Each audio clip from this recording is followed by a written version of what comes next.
Ladies and gentlemen, welcome to ESA Cup season number 9. It's a beautiful day. It's a Thursday. Tomorrow's Friday. Guys, we made it till Friday. Well, almost. Before we make it to the official big day of the week, we need to go through another fantastic match of ESA, and it's going to be none other than Leonard's Defense League facing off against MG WiT. And joining me today on the caster couch is going to be Oho. How are you doing today?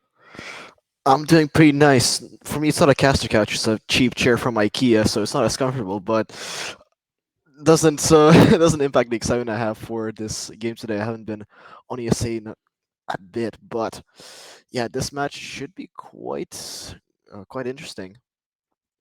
Without a doubt, it should be. It came out from your mouth and it came out from mine, as of course, we have some matches on our Yeah. hands. And before we get to that, let's get a bit of a ground going on what we've seen up until now, and that's going to be the standings. Let's see what these players, or all teams as of current, are looking at. And taking a bit of a glance, of course, we have every single team up until now has had to have played at least one game. And as we see, MG, LDL, they're at the bottom of the bracket and the top. You see what's happening on the current screen and any opinions on it, Oho? Well, the graphic on screen, although very helpful and very pretty, doesn't show the complete picture because both these teams, although they have played LDL, won their game only in a 2-1 score. It could have been a 2-0, but their second match was really close, went to overtime 6-8 against MVG. As for MG WiT, they completely demolished MG Aspire in round one, going 7-7 on only dropping 3 rounds across the two maps. So they completely dominated them and made it into the round two. So both these teams, of course, they have won their series, but their journey here was quite different. Without a doubt.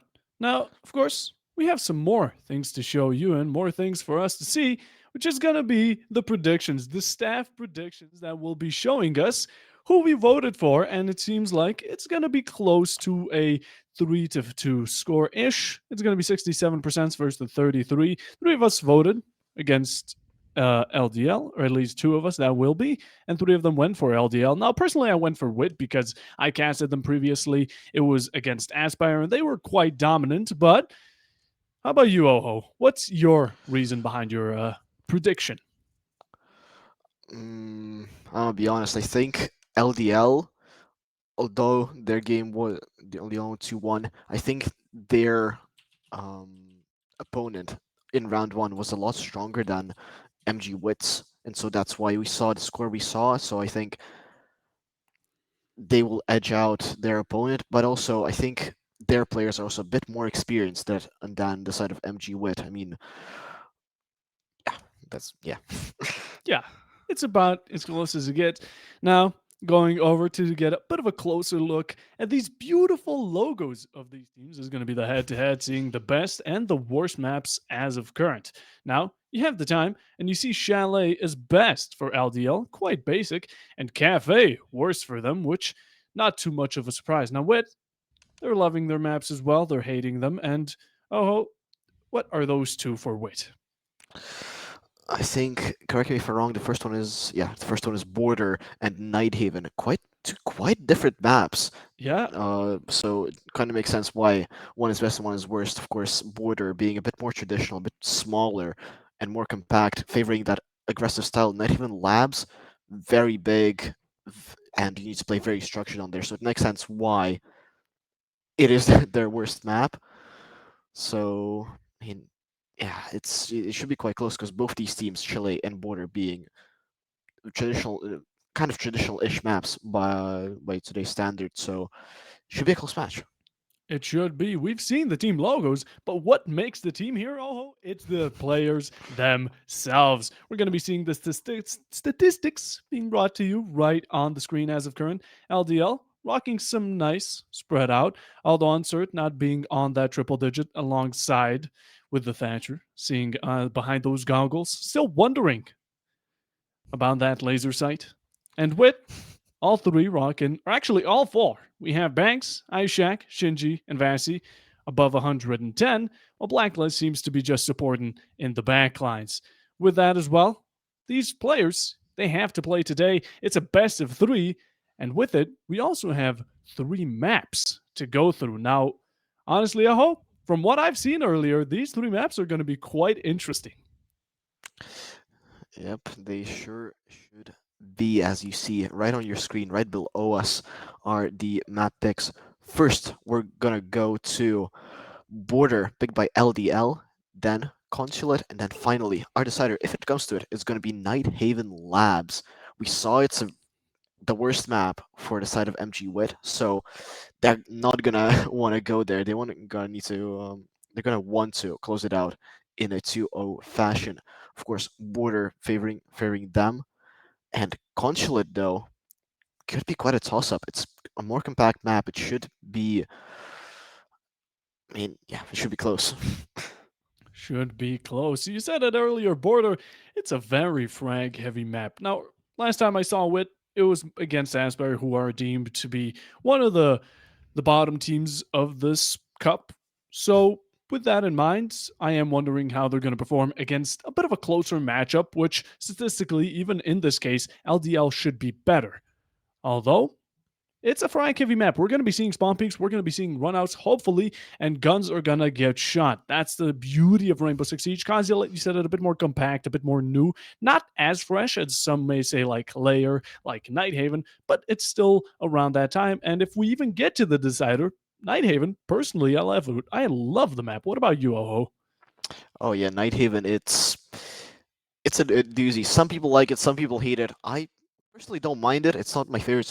It's not my most hated map. But it's a question of even if it comes to that map, as we head firstly to Border, as we see those beautiful flyovers and heading into the first operator bans, and starting us off on the side of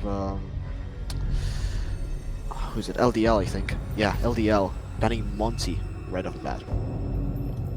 Oh, it's the Monty. We've been seeing so much bans of him, and it's only reasonable. Playing against the Monty is absolutely brutal. Do not even mention it. It's a shield operator that brings terror to anyone who comes close with it, and honestly, operators at this point should just start asking for a perm. Just get me away from the shield, and we're good. The second one is going to be Ying. Now, of course, she does have counters, but on Border, I feel like she definitely has a lot more weight to pull.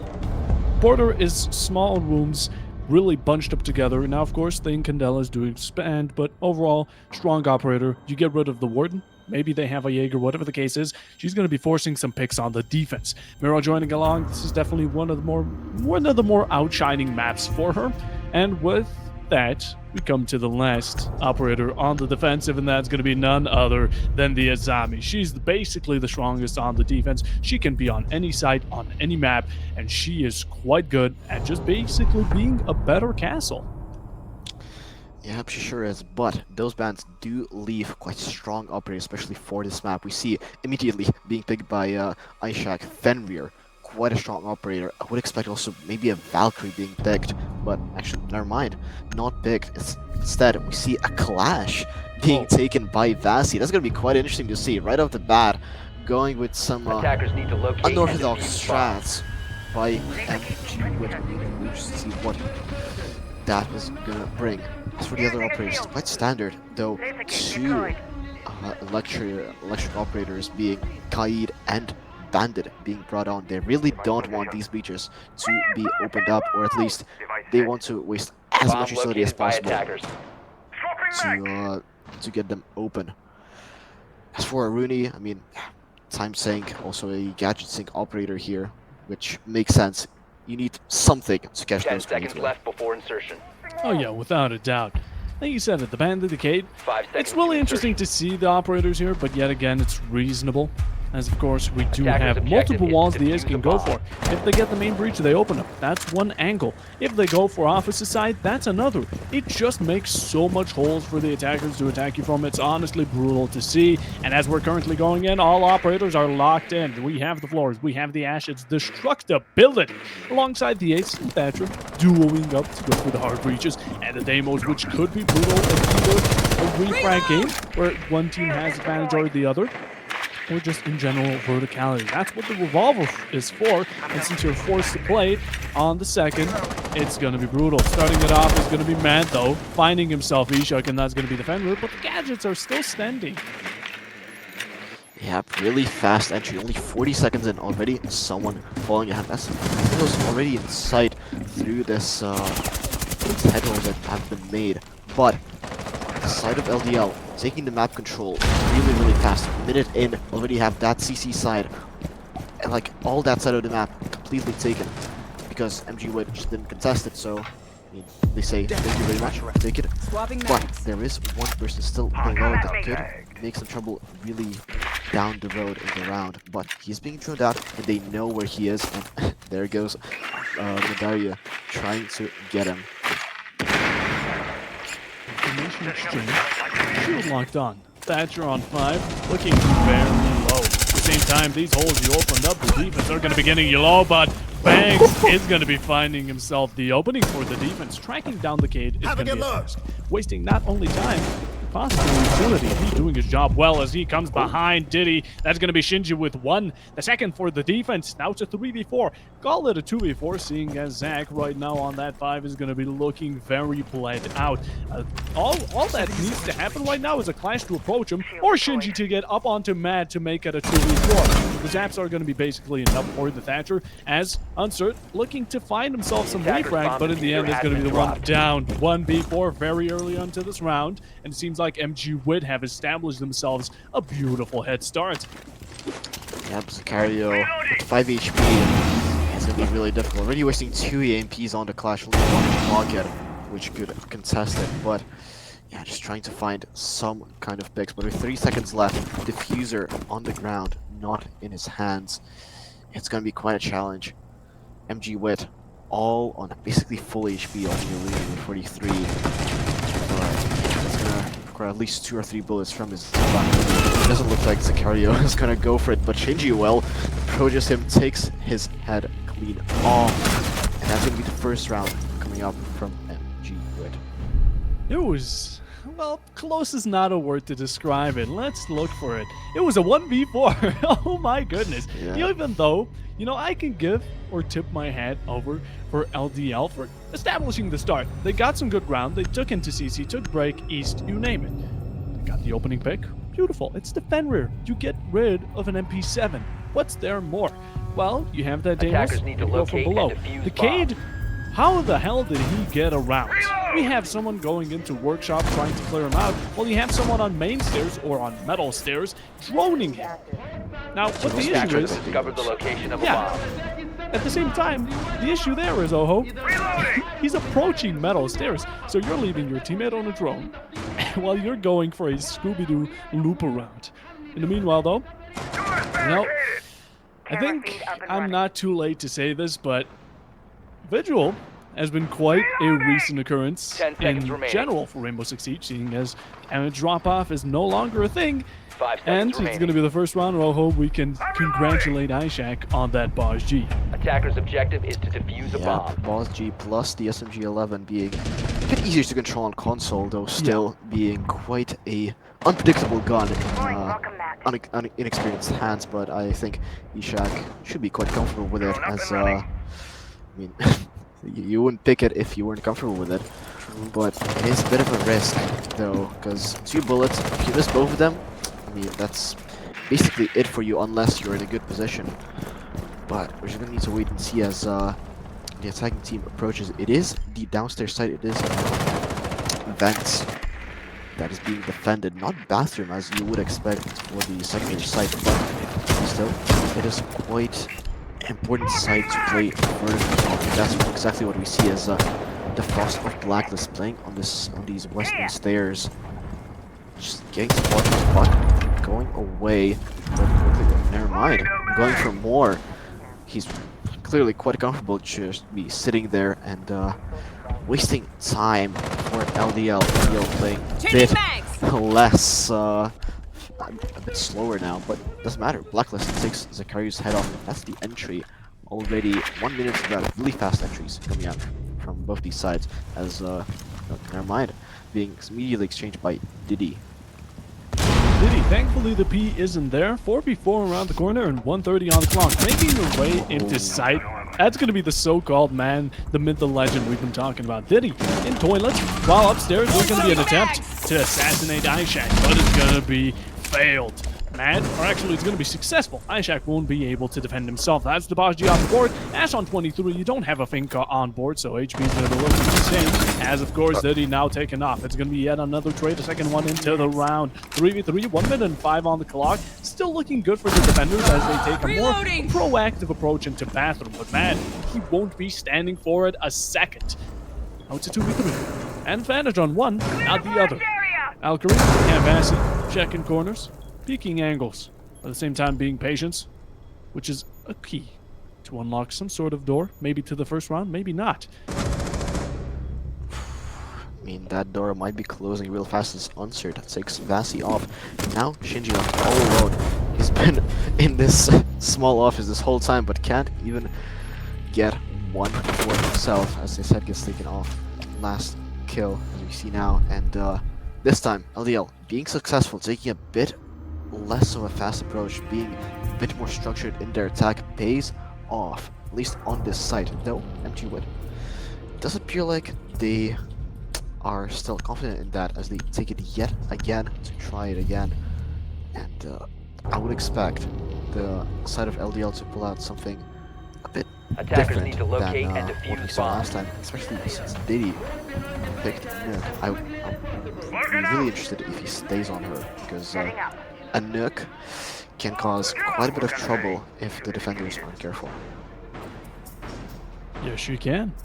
Look, as a deadly operator, got a bit of a change not too long ago, and now she is a walking menace. She's a roamer on the attack and quite deadly, especially seeing as how proactive right now the side of LDL was.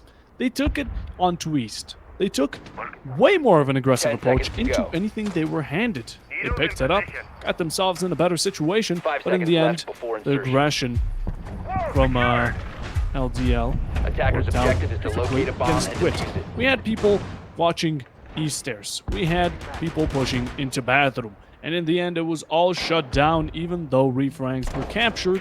In the end, that 3v2 certainly made a difference as we go into round 3. That's what we're thinking about. Going a bit slower this time around. WiT don't want to go as aggressive against LDL, seeing as they have the guns on them, and they're definitely backing it up. But these Royal canisters are a nice addition to waste time, which possibly could have a different outcome. Yeah, as we see, droning really thoroughly, ensuring that none of these pesky defenders are just in some random corner waiting to pounce. But Mazario already making his way into 90 hallway here. It's a really powerful position that, if defenders aren't careful, could cause them to be bomb killed has as been located. Pankus nearly gets just that. Got it down to 70 HP from Mazario from 90 hallway. But doesn't matter. The breaches are being opened. This breach really powerful to Archives. It's really long, nice long angle. Just cuts off that rotation from Archives. But still, there are a lot of positions where defenders can play on. Showers, armory still being available. And that right hand side Archives still being available. Bankus, who rotates out unpunished. 50 HP left on him. But still a 5v5. Attackers getting some map control, but still being contested on the top floor. Still a 5v5. No bodies have been counted as of yet. All still standing on both their feet, guns and arms. It seems like defense won't be backing off just yet. WiT are still holding their armory side, which is quite an important part of verticality. Pings are coming out, but you do not have the one in small box. 2-1 running to your left, not noticing though. It's going to be a questionable decision, but in the end, they're going to be dropping down to hatch, going the safe route around it, and WiT going a bit aggressive on the hatch. They just dropped. That's going to be Shinji, SMG 12 in hand. It's going to be a good complementary gun for an aggressive playstyle. C4 coming out from below. In the end, though, doesn't seem like it's going to be nothing onto any type of tray. 50 seconds right now. Seems like the attackers, aka LDL, have a bunch of packs still to work with. They can get some information. It's those flanks that are needed, which Diddy is going to be at a perfect position for, cutting off a huge number of rotations. At the same time, though, trying to secure any reckless plays. 2 HP on the Warden, but it's going to be Ishak with the opening, or the second one that is. 13 on the Habana. One swing is going to be enough as the Warden is finally taken out by Harbu, who secured himself in the match. Now coming out from below and up top, you have the Debuter on an unsecure spot. Banks gets one. In the end, though, it's all down to the Nook and the Buck. They're trying to find some more picks and almost does exactly that. Banks, he's standing strong. Diddy finds himself back. It's all down to 5 seconds left. Front is down and it's left to Diddy to clutch it up, but in the end, it just won't be standing. Yeah, but I question a little bit the attack of LDL. They pushed out everyone really well. There was no one left on site. Everyone from the side of MG WiT were off site because of that vertical angles that just open up the whole site. It's basically impossible to play there unless you're really confident, as was one of the players there on Legion. But Attackers need to locate and I think defuse as LDL many could have bombs just as they gone can. into Armory and planted there. I don't know why they're investing in servers, because that's really a lot Attackers more have precarious discovered the position location of a to bomb. plant in unless you get that side of customs secured. And customs is exactly where a lot of the players of MG were playing, so a bit of a blunder there when it came to the setup and the execute in that late round. But overall, the team of LDL pushing out quite nicely. They just need to work on that late round execute, and I think they're going to be in a really nice position. As for MG WiT, I mean, they're capitalizing on every single mistake that Attackers are LDL is heading out to making, defuse a and bomb. that's what's winning them the rounds right now. So I think they should just keep that. Swapping back! They should without a doubt. Diddy has been likely to notice that a bunch. Ishak isn't relying on the Bajju anymore, though. Switching over to the MP5. A wise option, although that Bajju is quite a gun, to say the least. It definitely puts that shell and makes sure it counts. Over the MP5, it's an automatic, a lot more comfortable. And in this case, we've seen a lot of HP drop on the defensive side. Earlier, we had people with 20, 30, 40 HP throughout the entirety of the match, simply just because they had to retreat. Doc would be the perfect solution for at least 3 of those situations. So in the meanwhile, though, going a bit faster, we have a bunch of time to work with. And so does LDL. It's currently they're going about as fast as they can. Although going on cam is going to be a big mistake, Ishak, in the middle of the hallway, letting the Ash come in. That's going to be matched with a double kill to straight it out. But it's profit for MG WiT, or for LDL without a doubt, as they sneak around. That's going to be Banks as well. Looking to find another, but it won't be let through. Yep, nearly paid off. I mean, he got one off of it. Just Nook not being caught on the bulletproof cam, allowing him to get a sneaky kill. But still, it's a 3v2 situation. It could go any which way. Shinji in a bit of a precarious situation, and nearly, what? How did he get that? He should not have gotten away with that, but Harv, Shinji capitalizing on that. Now it's 2v2 equalized scoreline, and MG not if Unsters has something to say with it. Gets inside as a Cario. That leads on to the final kill. Well done by LDL to secure another round for them. It's a 2-2 scoreline, and rounds being traded left, right, and center, as this match does appear to be very close. MG WiT, the blunders have been higher than ever before. What was that round? We're letting people walk into lines of sight, allowing to get these exposés over to the Doc, over to the Goyo, behind and in front. Whatever the case is, they took major points with simply just an Ash walking into CC because the Goyo wasn't paying attention, or maybe had a change of plans. The case being in the end, though, that was such an opening for LDL.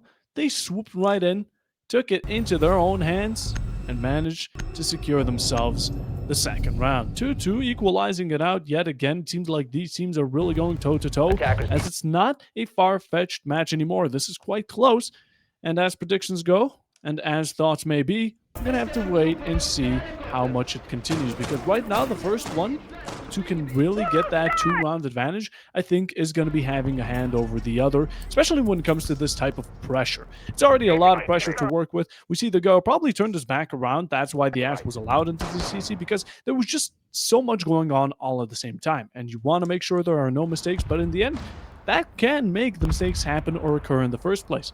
Although, in the meanwhile, going into round 10 seconds 5, to go. Odo, we're seeing that clash yet again. Yep, we sure do, as the round should be already underway though. Attacker's The, objective is to locate a doing some bomb and defuse technical it. difficulty with the clean feed on stream. Never mind, it's back. Oh, I'm not sure if the viewers are able to see it, but anyway. Yeah, I mean, hard to judge right now what's going on. Oh. Still, Twitch being pulled out this time around is a pretty interesting pick, I think, to counteract those Attackers have Goyo counters, located a but bomb.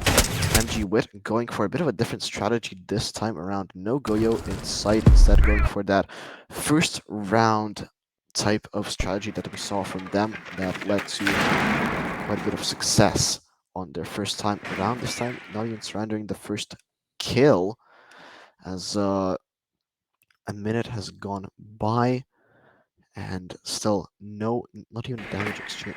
Might be being taken off the board, actually. Not sure where, but Attacker still a bit of back control. Dario making his way into CC already. And yeah, that's a really big part of the map being surrendered completely by these defenders. They're just locked away in sight. But with that clash being a supportive shield, it could lend some protective measures. But we see 3 people in that small office. It's basically the only place where it can be safe. And yeah, so one of them drops, but there's still 2, and oh my, Blacklist takes Zakario, puts him on down but not out. Not sure if they know about that, but there's gonna need to be an attacker to rotate down to vent and pick him up. That's what Unsert is doing. But in the meantime, everyone else just waiting for Zakario to get himself back into that window that cuts off that rotation, and that could allow the team of LDL to plant completely uncontested, but not if Blacklist has something to say with. Takes out Harv, but immediately retried by Unsert, who makes swing to side and starts planting. There's no way it can be denied right now as the flash. It's quite a lot of damage. Massive makes swing to side, but he can't do anything with that shield up. Oh, no, he can. Gets the gun out, gets one, but cannot get another one. That's a winning round for LDL. Excellent attack coming out from them. This time, not making the same errors as he did in round 1. LDL now managed to get themselves the third. If they get a 4-2 score going, great. If we see a 3-3, that's also great, but it's better for one team than the other if the outcome is 1-0 in this for LDL. The case being, though, the attack was yet again quite pleasuring to see. It was definitely something that I set my eyes upon. It was good execution, good cutoff rotation, and WiT do not take into account that it's all a setup. They do not try to deny that setup. The fact that LDL managed to always get these lines of sight angles that they really need to capture upon to completely shut out the defense from pushing up, denying that defuse, being completely surrounded by guns and arms, at the same time, though, not being comfortable enough to play with your own surroundings. It's the beauty we see from LDL right here and then. 10 seconds 2 left. rounds in a row it's happened, and if WiT don't take that into account, they're definitely going to be looking seconds for left. 2 going into the first half. Gonna have to wait and see how that goes as Ishak back on that pause Attackers are G. moving out Seeing to a bit of locate a castle bomb and action defuse as the Azami's banned. Basically, castle is the next best thing going windows and doors-ish. Also, the Frost is going to be an interesting addition, especially for bathroom. You know, jumping into windows, whatever that strategy or any type of rush in that case is always well denied by the Frost. Maybe putting it even into the bathroom, you know, on default plan spots. So it's going to be interesting to see if there's going to be actually any value besides the shield that you get. Doc, same situation as earlier. Warden, it's Warden. And with it, Diddy still sticking to that make for yet another round as we're going about it quickly, taking it aggressive. The ball is just going to be banged, and he gets punished for it. Yeah, I was gonna say, no way he gets away with that, and he did not. Unsert takes him out, and that's an early pick being surrendered by the side of WiT. And it's also interesting to see that Blacklist still has one Frostbite in pocket. I'm not sure if he didn't have enough time to get so yeah, it doesn't matter. Unsert gets another knife capture to refract his teammate, but being unsuccessful. Harv being on the main door, and the main door might be even uncontested. He might be able A to bomb walk has been his way located. into sight, but his site is bathroom, not servers, so never mind. But he does pick up these long angles and Loading the gets magazine! one for himself. Blacklist being taken out by him, but there's still Attacker's bomb diffuser has been blocked. that. So it doesn't matter. Gets taken out, and it's a Attackers 4v1. recovered the bomb 3v1 diffuser. as Vasi gets himself one, but that does surrender his position. Diddy cleans it out.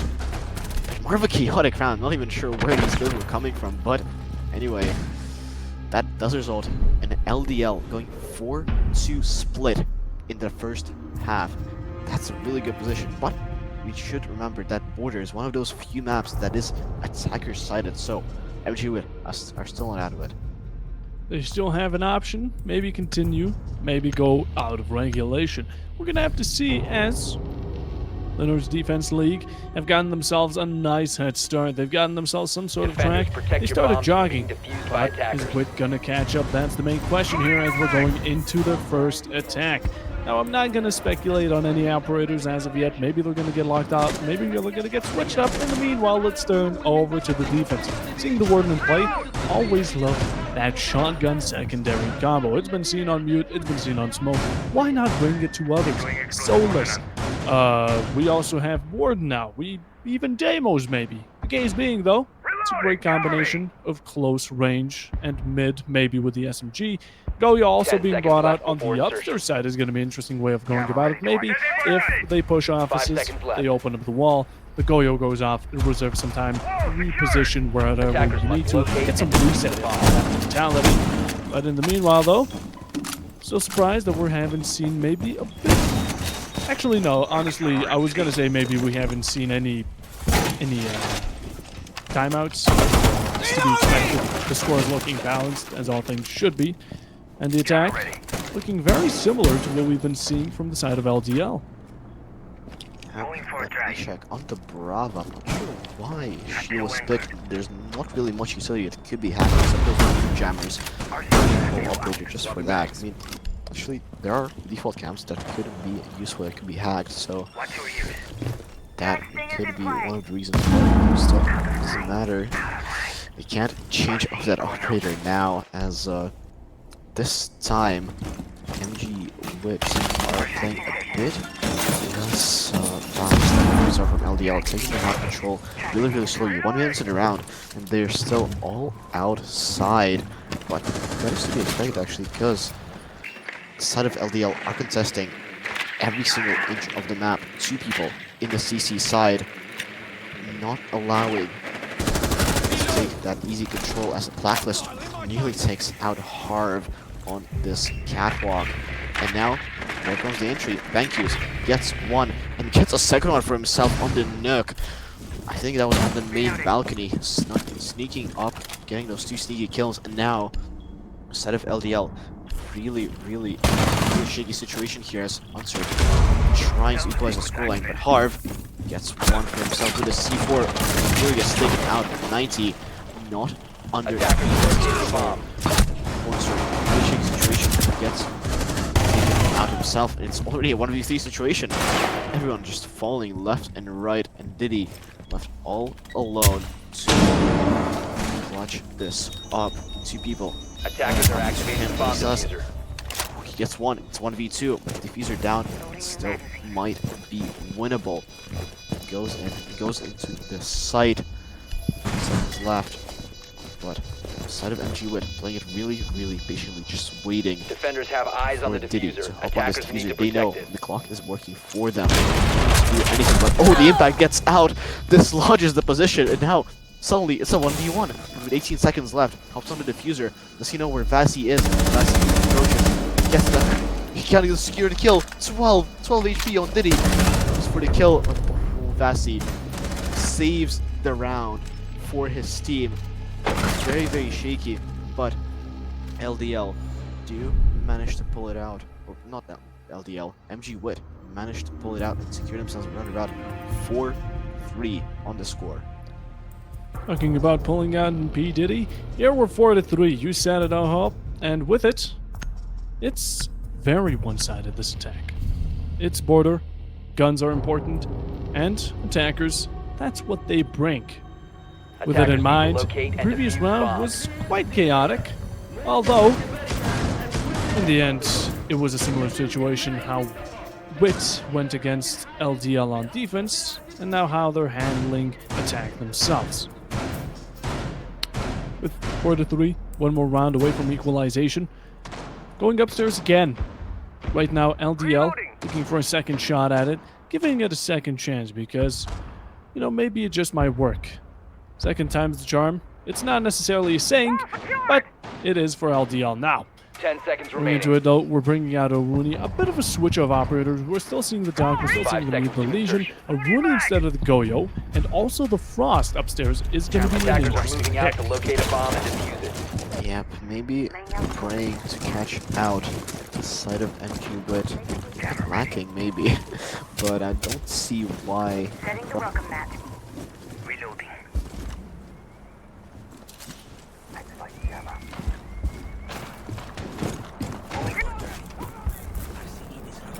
Activate jammer. Deploying bulletproof camera. Resource RCE Lateo out. Needle set.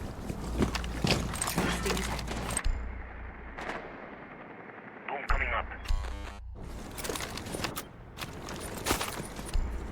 Let's cause some chaos. Attackers have located a bomb. Defender is exposed. I'm not too sure if this is from only my side, but I cannot hear RCE going out. Oho as of current. Watch your Not too ears. sure. Alright, so I'm gonna be taking over for a second. Right then and there. And while we get the issue solved in the background, slowly taking their approach. It's gonna be LDL right now on the defensive, who are fighting quite strongly. They're wasting their time greatly, and they haven't used up much utility. We still have all dock stims on deck. In the meanwhile, though, hopefully they're gonna be used as soon as possible, because Zach is taking a heavy load of damage. Shield is contested, but not destroyed yet.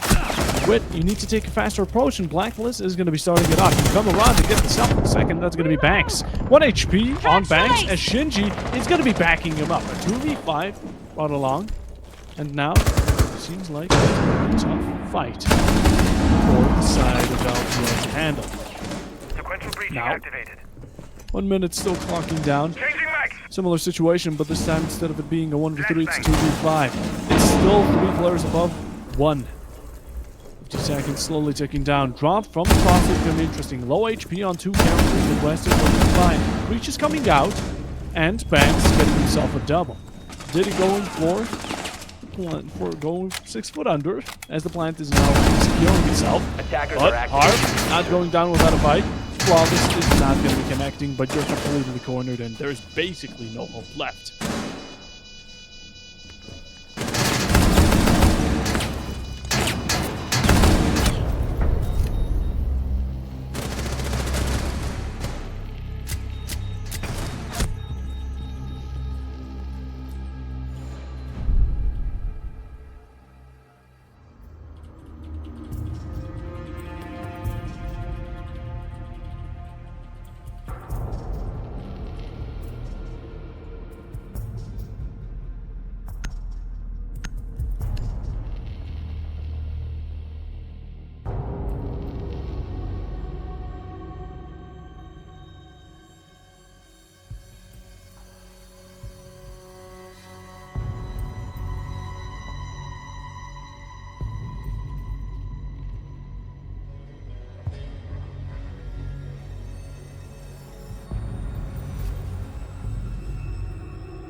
Whew.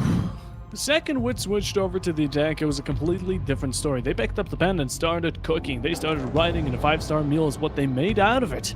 4-4, they equalized it through 1-2 rounds in a row, and it seemed like that tension is going to keep rising from their aspect, from their side of things.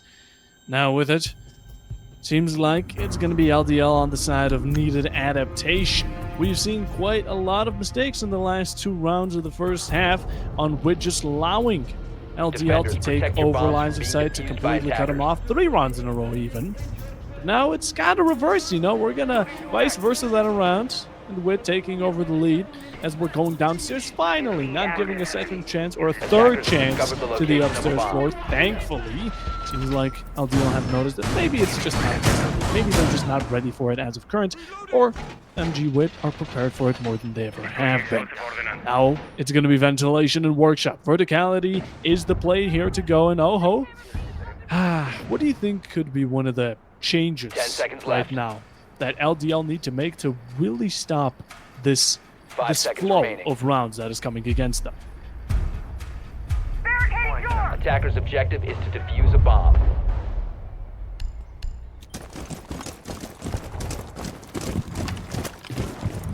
Toxin set! Reloaded!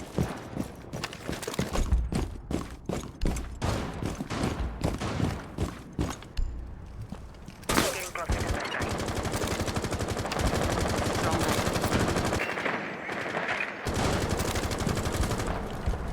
Drone activated.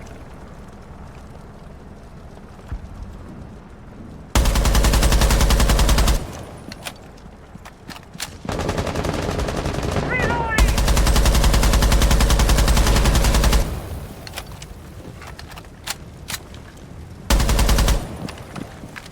Flood online.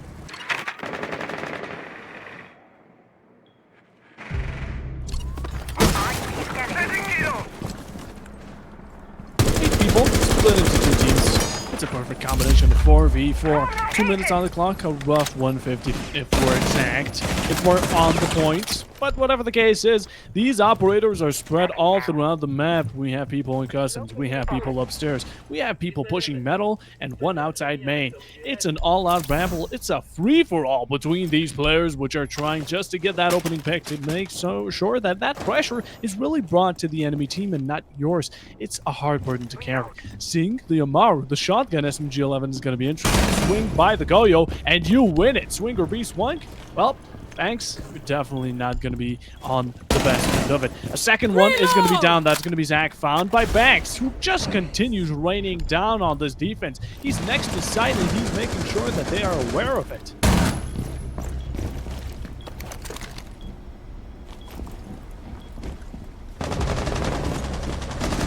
Swapping mag!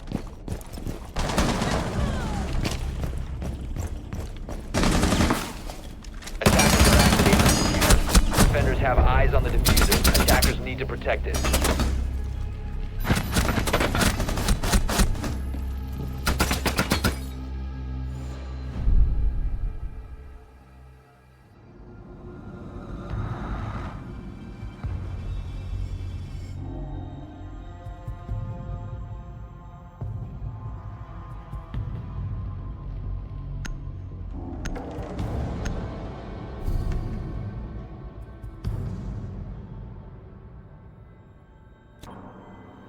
Attackers need to locate and defuse bombs. Keep the area surrounding the medical stand clear for authorized personnel and those in need of medical attention. medical شرطية. Firing mag! Defensive stage!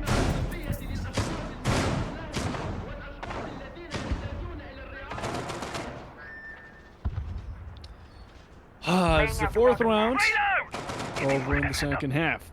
It's the 3rd time we're seeing Armory, aka upstairs, and hopefully 10 seconds to LDL insertion. will be securing their 3rd time's the charm, because they have not run 5 seconds left much before on their insertion. defensive at all. Not a single round per se. Attackers must 45. locate and defuse a bomb. If they give away this one to WiT, Deploying you shield. know what the big name is. Oh-ho, my apologies. You know it. I know it. It's overtime. Or match points, not overtime. We're not going Bo's max OT just yet. it's only match point. And if WiT, secure 2 rounds in a row, it's map. It's as simple as that. You don't need to Bomb do heavy located by calculations. attackers. You just need to know English, which I clearly don't. 230 on the board though, going in, and not much aggression from each of these teams. But yet again, that's what the Goyos are for: separating the time and separating them from those kills being dropped very early on. Throwing Selma. Get ready for the breach. Activated traps. Get clear!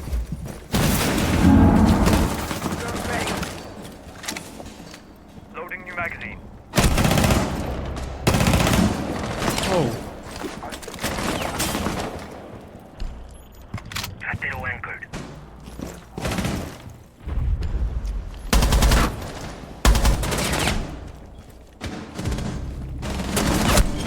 Swapping mag!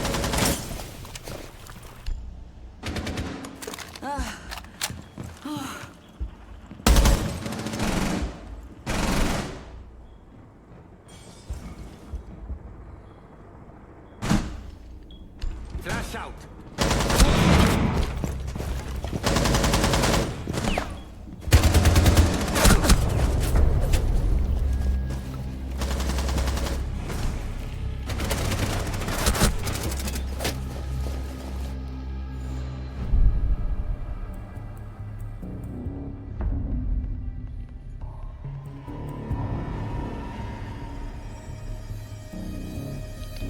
saying Diddy as a player name feels almost as criminal as how WiT have been right now putting LDL under the rug. It went from 4-2 to 4-6. That is 4 rounds in a row. You have won as much rounds in a row as your enemy has in the entirety of the match. That is brutal. The score is definitely showing itself, and it seems like WiT have picked it up more than ever.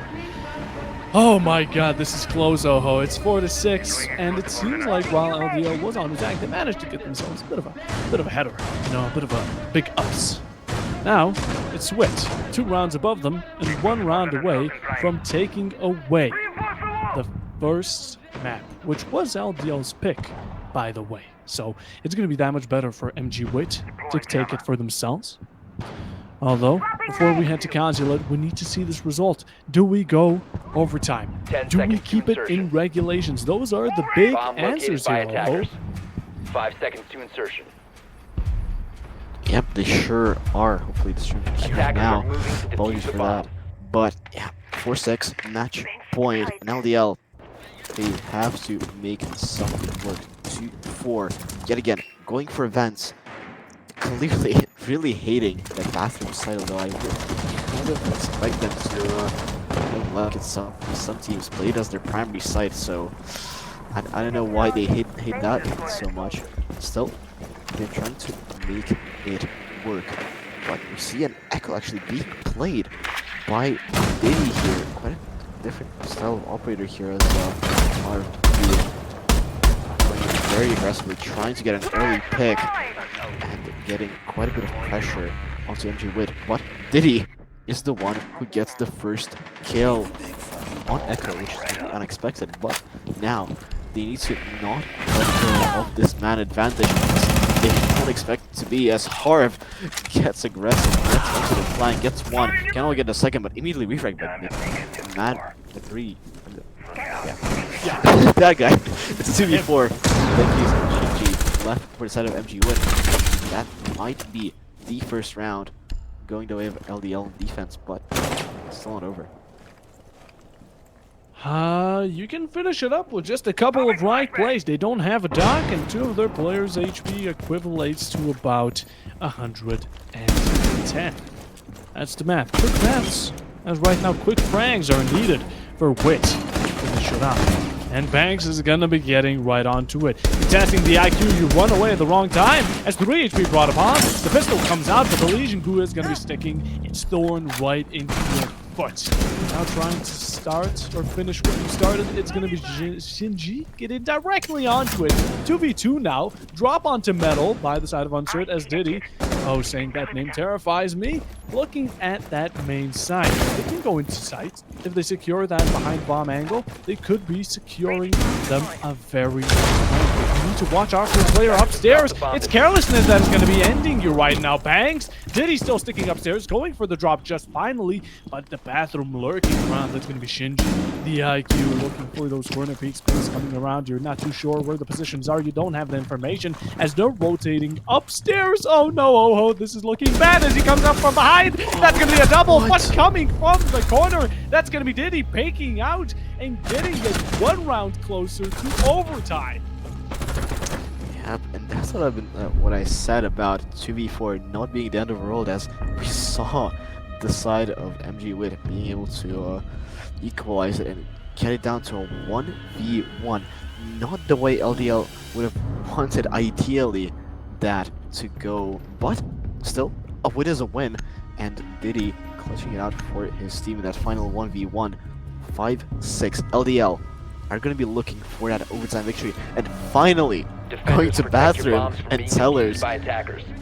Hopefully they're going to pull something good here, clearly recognizing that the second floor not working out at all. Maybe going to throw that side of MG WiT a bit off, as attacking bathroom and tellers is quite different from attacking both armory and those servers plus vents.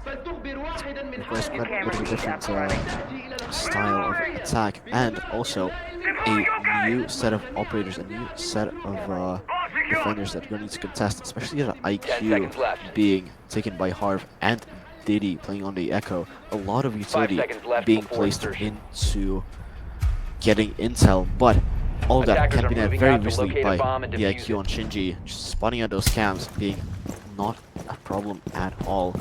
And we're seeing actually Benky's under recruit, which is quite interesting to see. I don't think we've seen it so far on this map, at least by the teams. Could be the possible. Could be the final nail in the coffin, or it maybe goes over to. You'd have to see. So many questions I have, but yet again, time is a restriction. And in the meanwhile, information is at an all-time high for the defenders. They have the Valkyrie, they have the Echo with the boomstick. Could be a deadly combination for all. And C4s from below, not only from the side of Harv, but also by Unsert. Coming close though, cutting it quite tightly. It's going to be Harv opening it up onto Shinji. That's going to be the IQ, a very valuable pick. Now you're going to have a harder time at cutting off that information, which is going to be so valuable for LDL to take. Sort of advantage is established. Drone's going out, and you need to make sure that whatever you're pushing into, you have some sort of confidence. Go on for that drone reswing, but in the end, it's going to be Zach who finds it and barely getting away with 14. Zach, maybe not having the best game of his life, but still gets away with it. I think he should have died there, but still 3v5 now for LDL, and the overtime better and better as Harv gets another one himself, but trying to do something. Reload. Gets one, nearly gets a second insert, putting it in a pretty bad position here. Bankus gets him taken forward. Now a 3v2 situation. All the defenders being down below, and hopefully there's some utility intel still left on their side to know where these two players are left standing. Bankus only on 14 HP. One single bullet enough to kill him. One single blast. But still 1 minute left, and we know that MG WiT are capable in these clutch situations with 2 players left to equalize the scoreline and maybe even win. They're gonna have to do it again here. I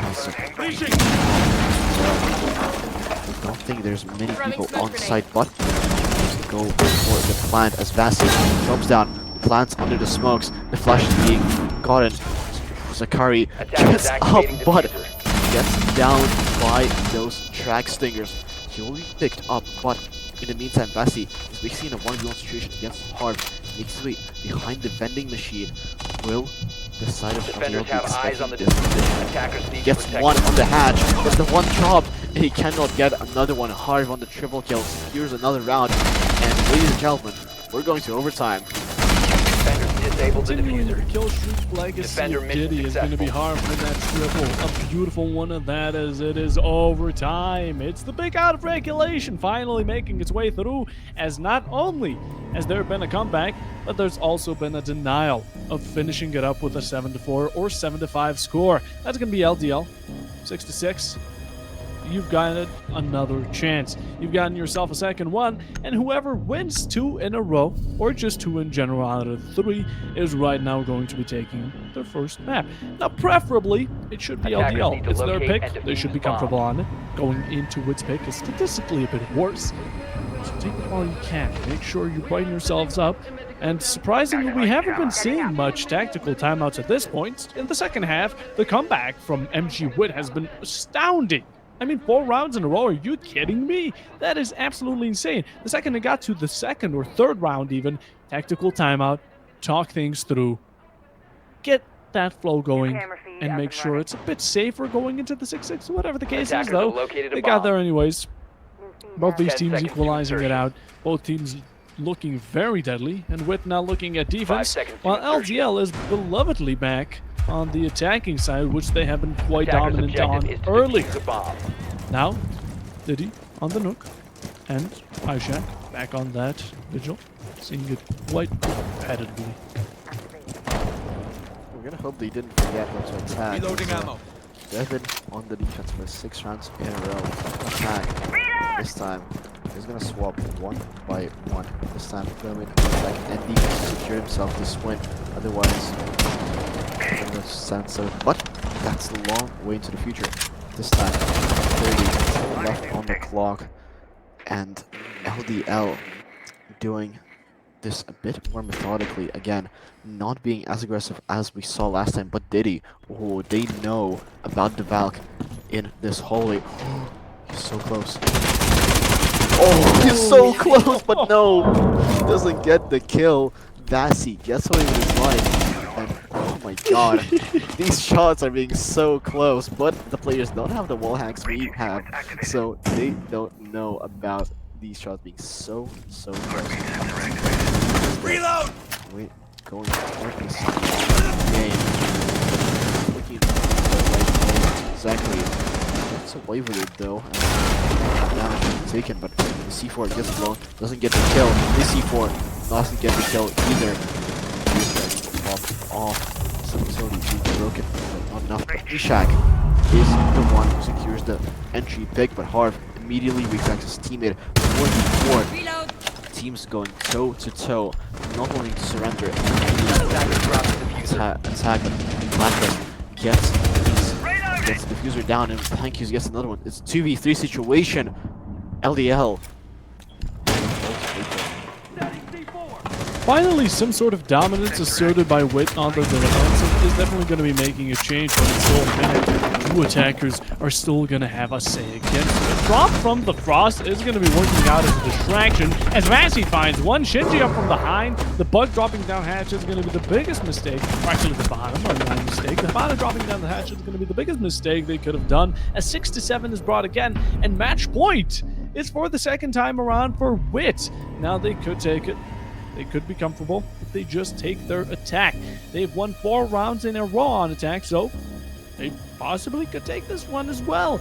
Although this entire round, oh my god, it was so short every single time. The shots through the wall, not only onto the Valkyrie, but the Valkyrie onto the Nook as well. It was basically a millimeter away from taking one head off the Defenders, other. protect At the same your time, bombs the from C4, defused by the new attackers. peeking metal, people on 90 just falling short of getting a kill themselves. It was so close each single time, and I was biting my nails all the way through it. As Bomb of course, located by in the end, attackers. one committed more than the other, and the proactivity definitely showed itself as WiT will be taking round number 7, or the 7th round. 6 on Leonard's defense league, and this could be the last one for Border. Yeah, and you're absolutely right. Those fine margins. Siege is all about those fine margins. 10 Although you seconds might left. see the round is 3 minutes. That's 180 seconds. You have 5 plenty of seconds time, remaining. but those few seconds, or those even few milliseconds, few millimeters Attackers are of moving to shots defuse the bomb. not connecting could Changing be mags. the ending in a round of win or loss. And at this point, in overtime, if you win or lose a round, this is this situation where you either win this map or you lose this map. Those fine mistakes can result in big loss. But that's all about minimizing those, and MG WiT. Again, playing this more methodically, droning it out, making sure to find out where all these players are. But oh, that might be a mistake. I don't think they droned out those mute. Never mind, I think they know now.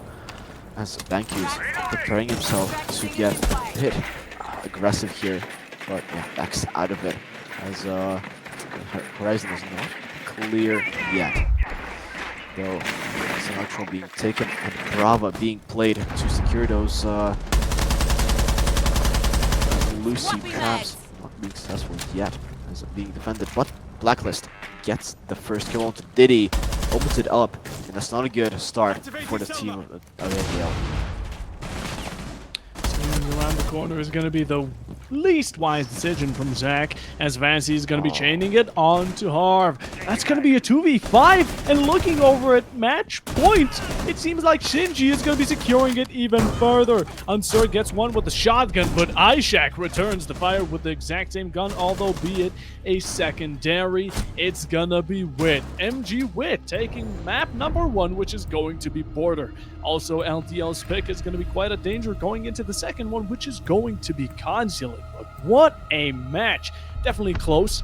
At the first half, I was seemingly leaning a bit more towards LDL. Then it switched over to MG WiT taking it, as they were the first ones to claim that match point. Although, this was very interesting, very close. They were at some point eye to eye, toe to toe. And before we go into Consulate, before we go into a bit of a break, any closing thoughts?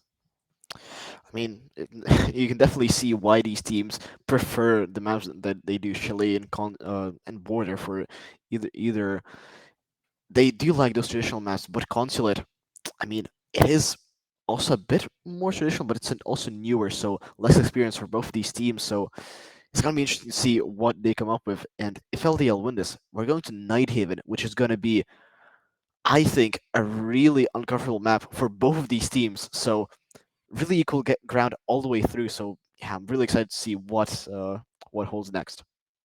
Yeah, but before we get into it, before we get ahead of ourselves, we need a break. The players need to rethink their decisions and go through a bit of strategizing, and you guys need a bit of a breather. So we'll be leaving to it, as stay tuned, and we'll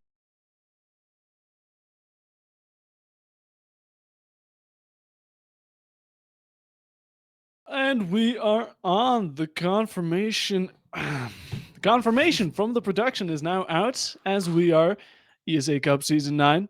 It is me, Puffo Bob, joined by the man, the myth, the legend. Oh, how are you doing?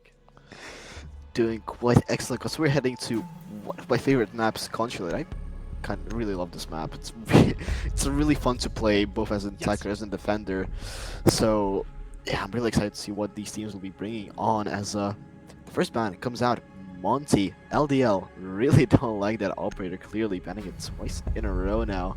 Second one being Ying, yet again. I think that's the same ban we saw last map as well, but it does make sense. A lot of rush potential on this map, especially with the Amaru and Ying. That combo being really, really deadly on especially top floor site. Another ban being Mira yet again. We're seeing, I think so far, exactly the same bans as we saw last map. Is it going to be a big bingo? Is it going to be a big quad? The same 4 operators in a row? All we're looking for that is Zami, and honestly, it's possible.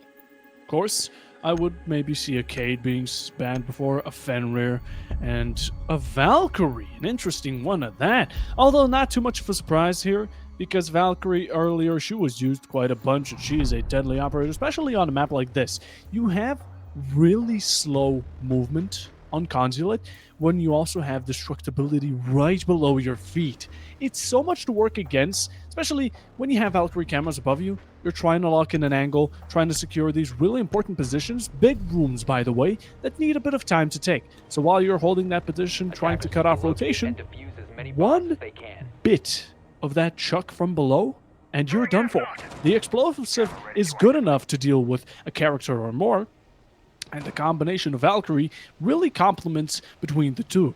So with Valkyrie now off board, we're going to have a lot more openings for a lot stronger operators in the background. And that's without say to bring in the Fenrir and the Azami. If one wasn't enough, two is just that much better. Yep, definitely. And this map as well has a lot of that 10 seconds to insertion.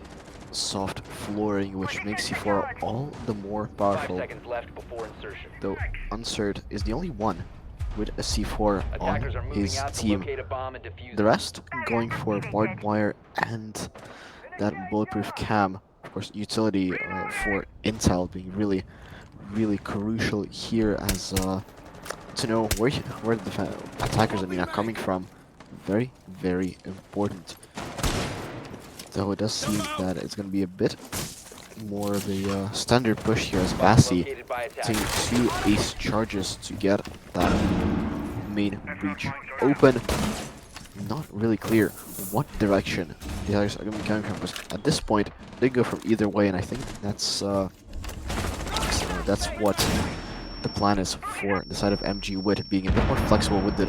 But Diddy, who preparing for a bit of a cheeky run out here, I don't think. Never mind, Bassi gets caught out by it. I was gonna say everyone's on the roof. No, Bassi wasn't a repel, gets taken off the board by Diddy. That's a really good opening pick for the side of LDL.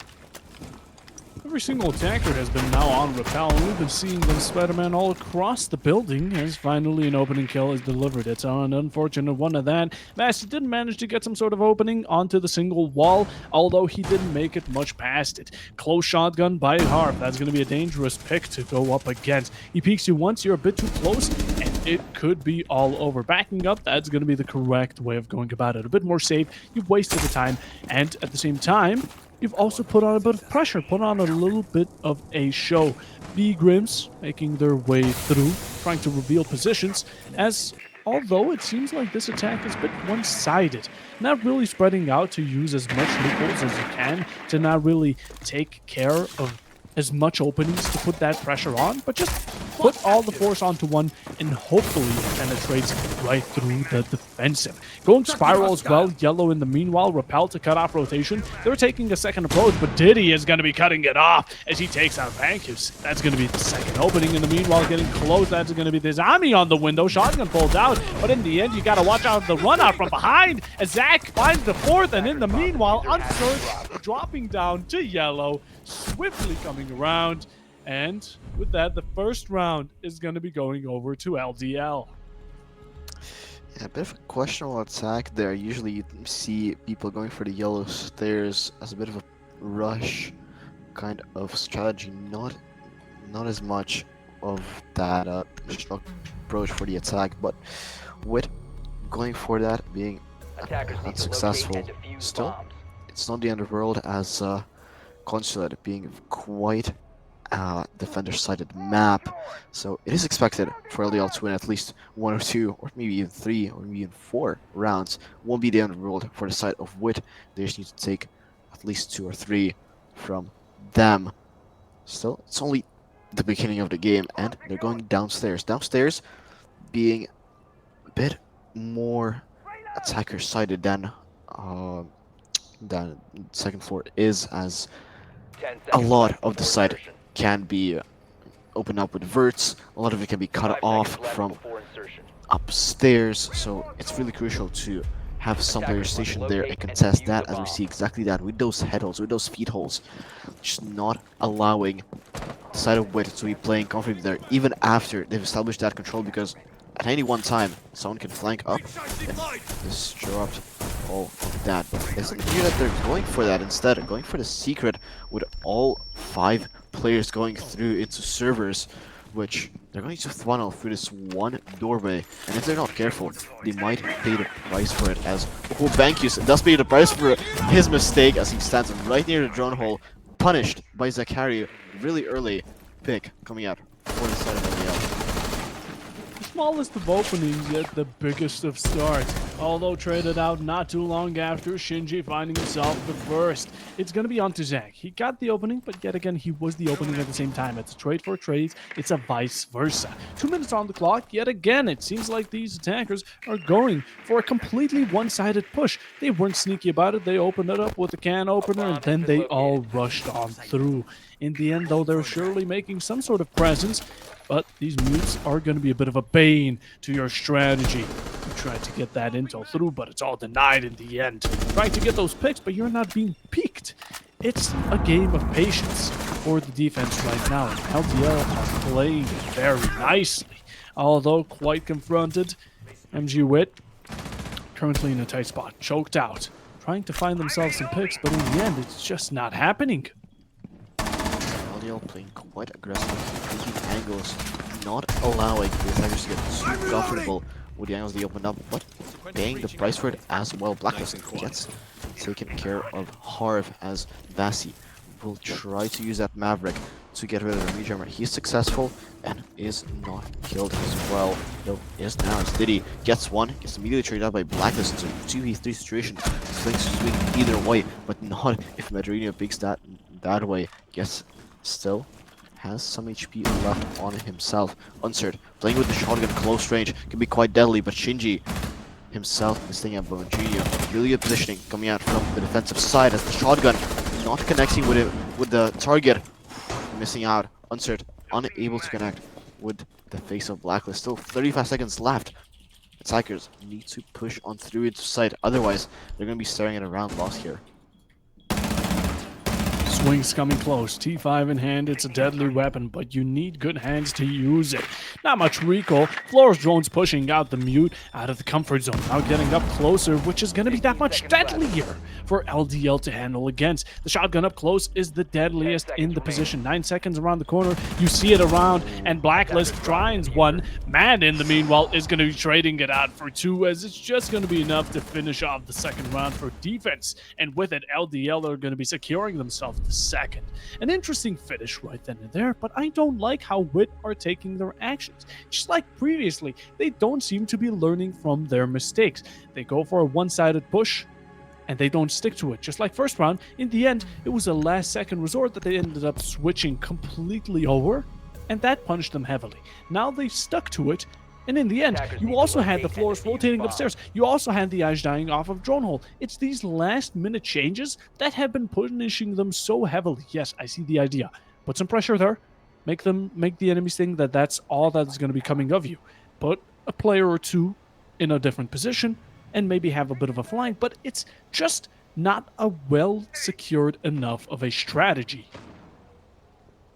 Yeah, you're definitely right. Going from just one side just makes you really predictable. You need to occupy at least 2 of the 3 floors that you have on Consulate, but the side of WiT going for just 1 floor horizontal take allows a lot of freedom for these defenders to roam around, run around, and just be comfortable on the map. And that's not what you want as an attacker. Though this side will have the defenders being most uncomfortable, as the tertiary side, Piano Museum, by far the weakest out of the 3 that we saw from now on. I mean, there's also the side of tellers and servers, which also can act as a tertiary site too. Can be a bit interoperable depending on what the team prefers. But now, WiT going through the barricades that have been set up by the side of LDL, not countering too much pressure just yet. However, they should counter some now, as the bulk of these players are playing on the side of the long desk and short desk. So they need to be careful, but Dizzy not careful enough. Gets punished by Bankus, trying to get a bit aggressive, not paying off. Man has really been a flag-heavy player entirely. Although this time around he's going to be backing off. The attempt to help out Harv, who's stuck in a corner right next to Breach, it's going to be semi-successful, as it just won't be that semi that's going to be sticking through, securing his life. Blacklist taking it right from the defense. 3v5 established. Not much aggression is brought upon by LDL that they were earlier, but just as I mentioned, Zach gets one, Shinji traces it out onto Mad. That's a 2v4, converted over to a 2v3, walking through the fire and the flame. That's going to be Ishak, but Blacklist is going to be the one to find yet another. That's Unsert, and that's Zach off the board as Ishak finds the final, and the round finally going over to WiT, as they seem to have picked up the pace just a bit more, but they are still one round behind. Yeah, side of LDL kind of falling one by one there, allowing MG WiT more freedom to secure more kills. Getting a bit of a domino effect resulting from that. Allows to secure another round. However, it's not the end of the world for the side of LDL, as they do does allow them to go for that second floor, that primary site that is oh so difficult to attack. And we saw MG WiT losing this in a flawless round for LDL. So they're gonna need to have some big changes coming up on their attack if they want to secure this round as well and keep the momentum going from that last win. Still though, it's gonna be quite a tall order with that Azami, with that Fenrir, with that Melusi. So much utility that they'll need to go through, not to mention those reinforcements. Just a lot to deal with. It's probably why they're bringing that recruit. Recruit is able to bring a lot of utility himself. Flashes plus grenades or whatever you want on him. Yeah, that's flashes and grenades, probably to deal with all of that bulletproof utility will be quite helpful. Switch though also is quite helpful to deal with those Fenrir traps. So everything that has been brought by the side of WiT should help them in their attack. They should execute it properly, and they have those ingredients. More of a frag-heavy sense coming out from Diddy as he goes for a high-risk, high-reward play, and he took the bag with him. As WiT, this is what we call a gadget-sided attack. See the Hamas, Thermites, and Twitch, and I do believe that's the Sentry. No, actually, it's the Striker. I always get them mixed up, but they're both Recruits and Heart. 2 minutes on clock. The last one, not too well. Pink's coming out, but the attempted shots through the wall will be just a bit too late. Peeking out, that's going to be the Melusi. Mad now losing his life to Bankus, who is going to be claiming the first. Now still looking like a bunch of time is reserved, but these zombies are going to be quite a hindrance to go up against. You need a lot of information to go through here. Droning him out, at the same time watching out for any flanks. Throughout the entirety, LDL have been really bringing up players from below up. And that has been quite a dangerous thing to go up against. Shotgun, yet again, on Unsert. He's really certain about it, being up close and swinging those corners. It's a deadly strategy, and it's definitely worth it since you're not exposed too much. But the second you see one, it's all over. Pink's coming out, a lot of ground established. That's going to be the admin side completely under control, but they're slowly making their way towards site. Which now in, going for blind shots, but Diddy's going to be punishing him for it. Yeah, that Fenrir trap not allowing you to see just right quite as far as you'd normally do. Punished by Diddy. Still, it is not a terrible situation to be in for MG WiT. They have all the right recipe to go for. They just need to get this control of long desk. That's exactly where Diddy is playing. It's such a deadly position, but making his way towards Unsert, unsuccessful. That shotgun being really deadly range, but 2 kills coming out really quickly. Equals it in a 2v2 situation. 0 smokes left for Harv with 30 seconds left. There's an opportunity to go for a plant and secure themselves another round from the side of WiT. Still just waiting patiently. Yep, there goes the plan. It's a 1v2 situation now. Ishak needs to cover his teammate, but the smoke blocks some of those angles. Misses his shots on Harv. Oh, doesn't miss again. And cleans it up with Vasi.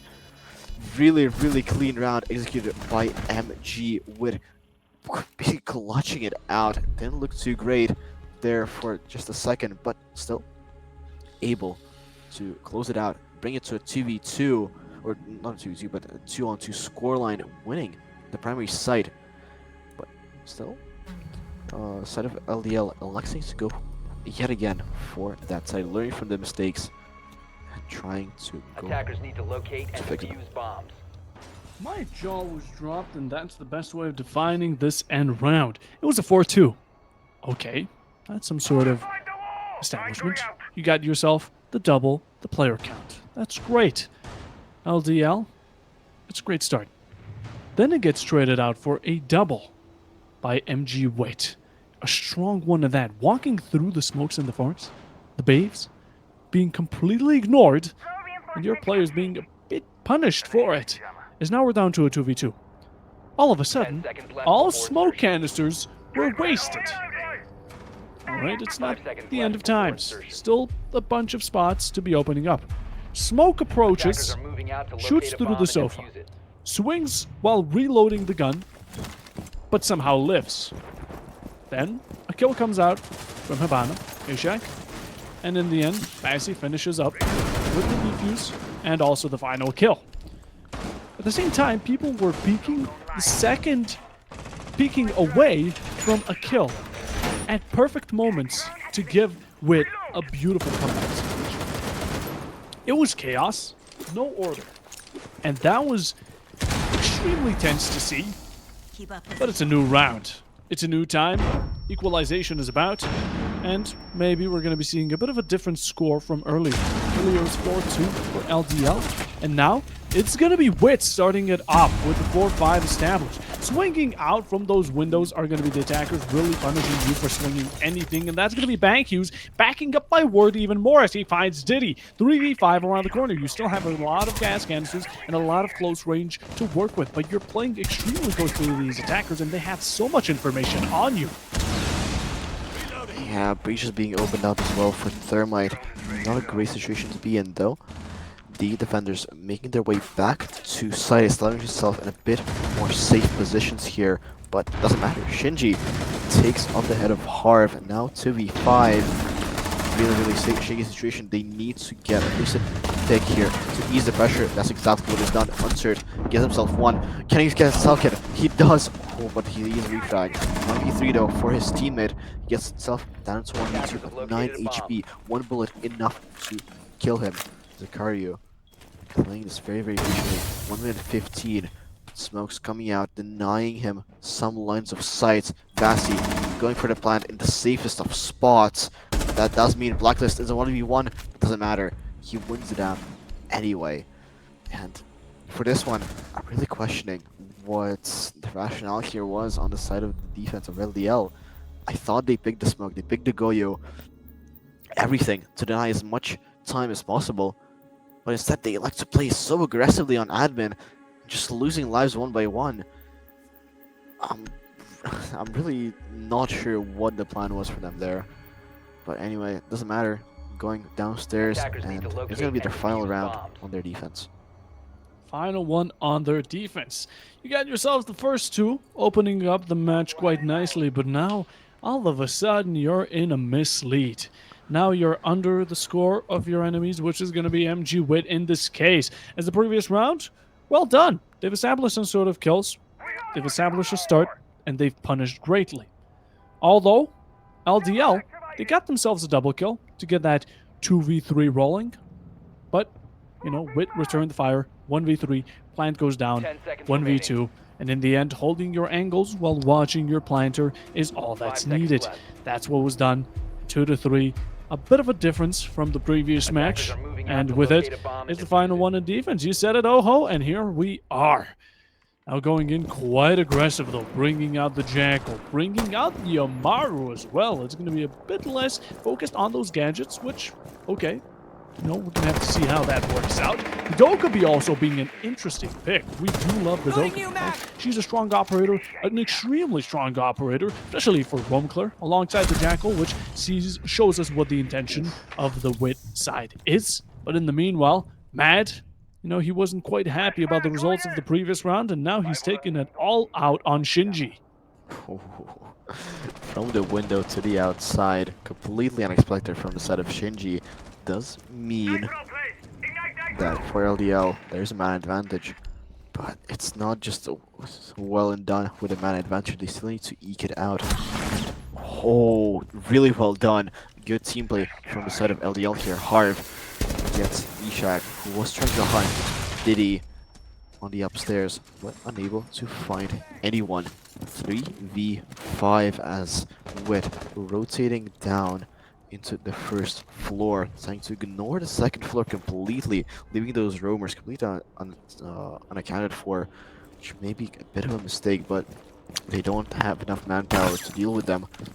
Bankus going for the jump in, going for a very aggressive push down yellow stairs. He's trying to find someone, he's trying to find a pick, but in hot pursuit, Unsert with the shotgun might find him if Bankus is not careful, and he does. 5v2 now.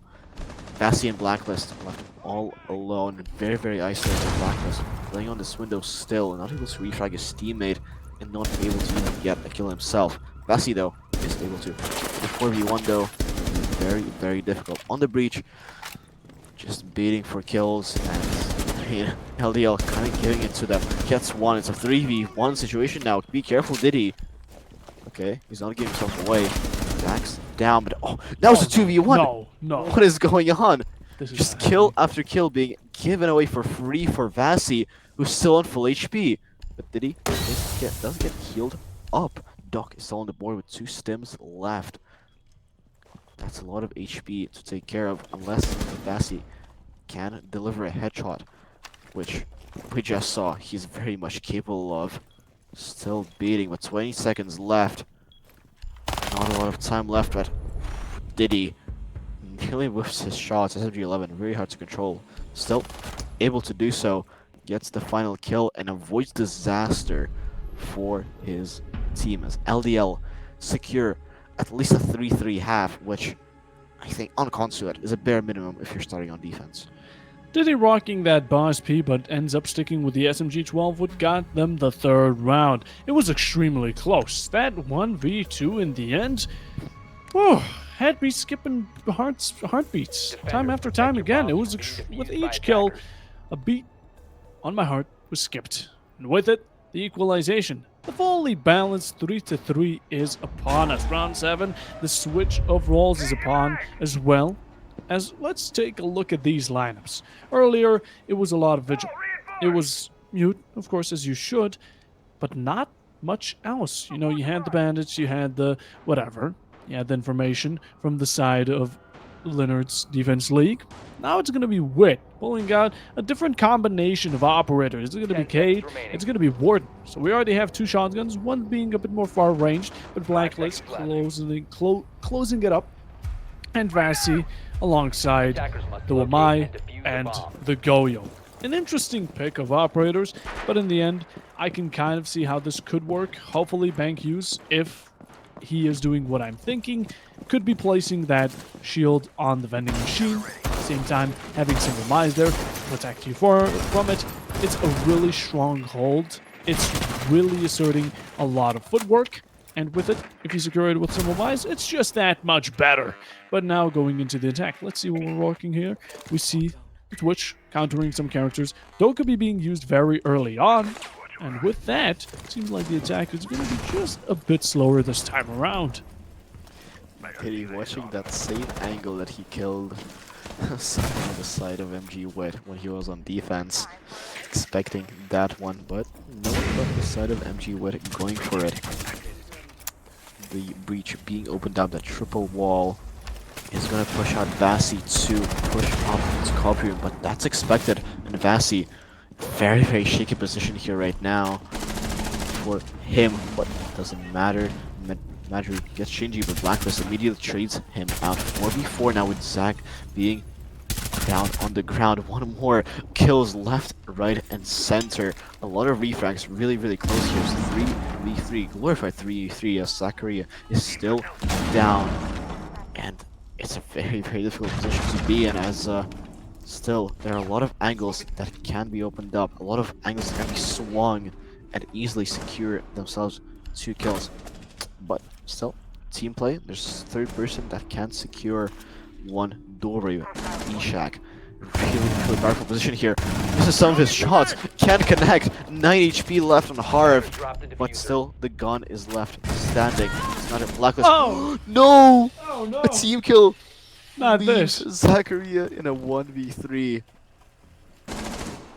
Oh god, if it wasn't bad enough already, a team kill ensues. Although there wasn't much hope with the HP that was 9 on your duo, you don't need to execute him for it. You don't need to bring that into his eyes, into the lines of sight, into the scoreboard.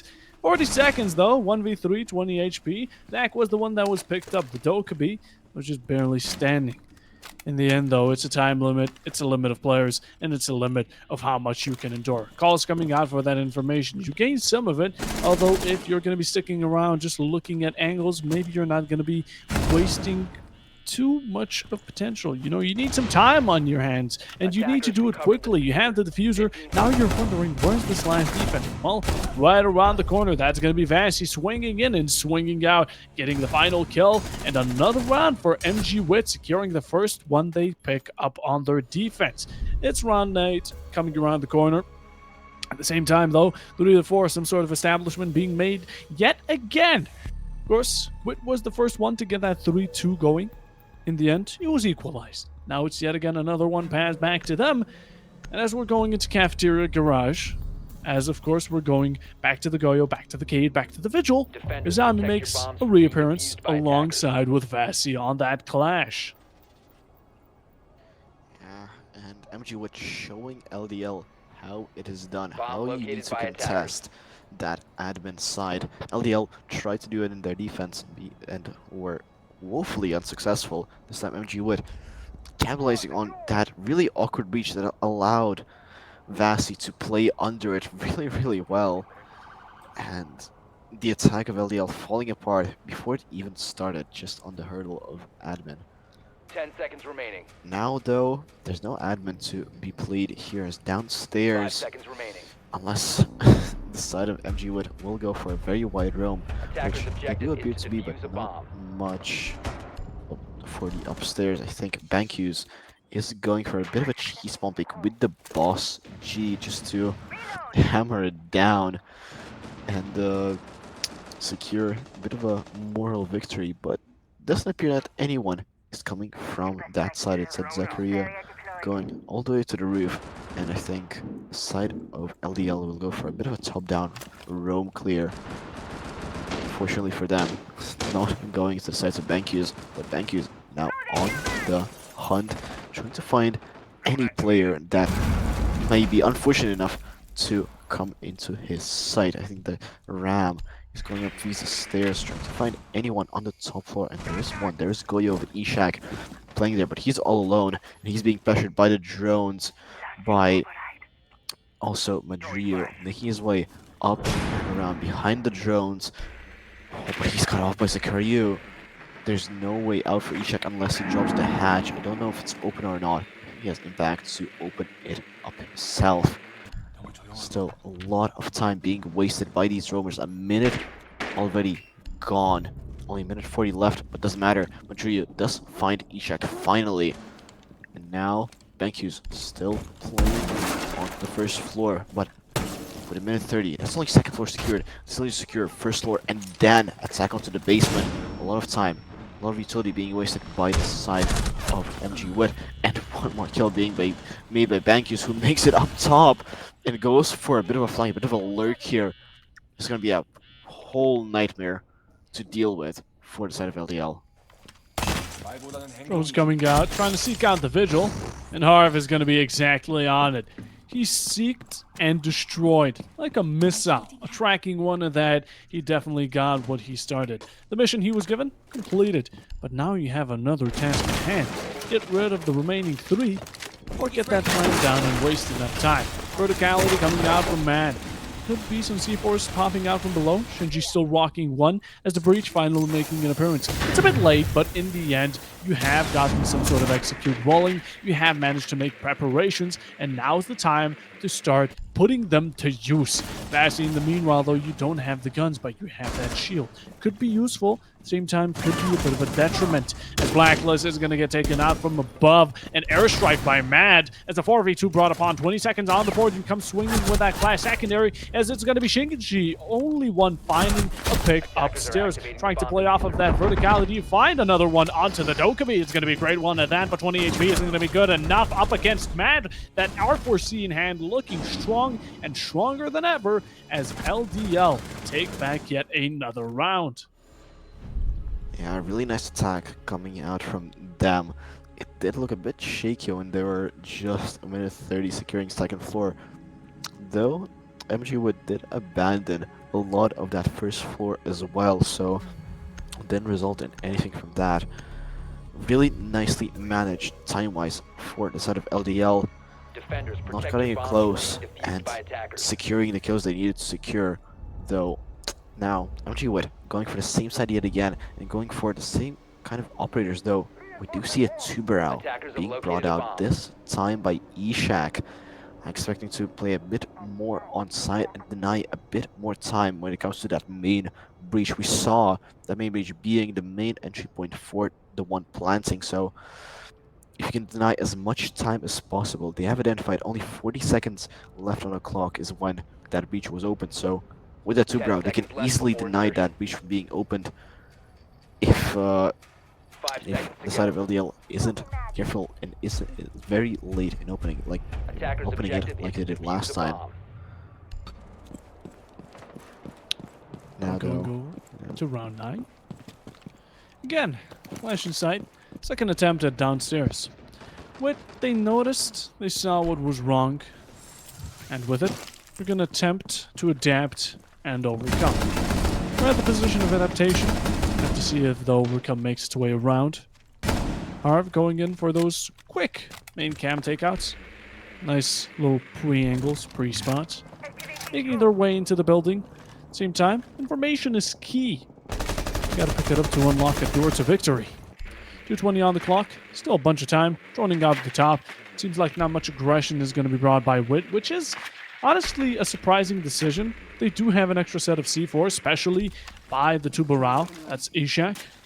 Although, you saw how quickly it turned around for the side of LDL. The second they got that verticality, it was just instantly over. You could not fight against it unless you sent Shinji upstairs, which at that point it was a bit too late.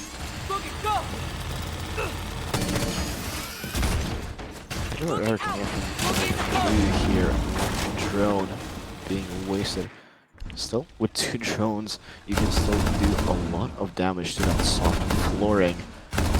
Okay, clock being spotted out and taken care of from up top here as the breach being opened up. Will the Tubarao canister be used? No. Breach unimpeded with monuments many being opened up completely without any issue. Instead, being used on that hatch that will deny some time before that avenue of line of sight is opened up. Oh, what an angle through a drone hole, through the bottom of the barricade. Thank you.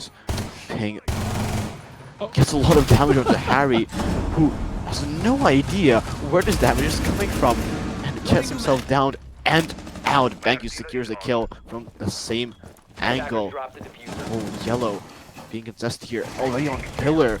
Diddy makes his way there, but no, gets taken off their blacklist. Is responsible for going out his teammate.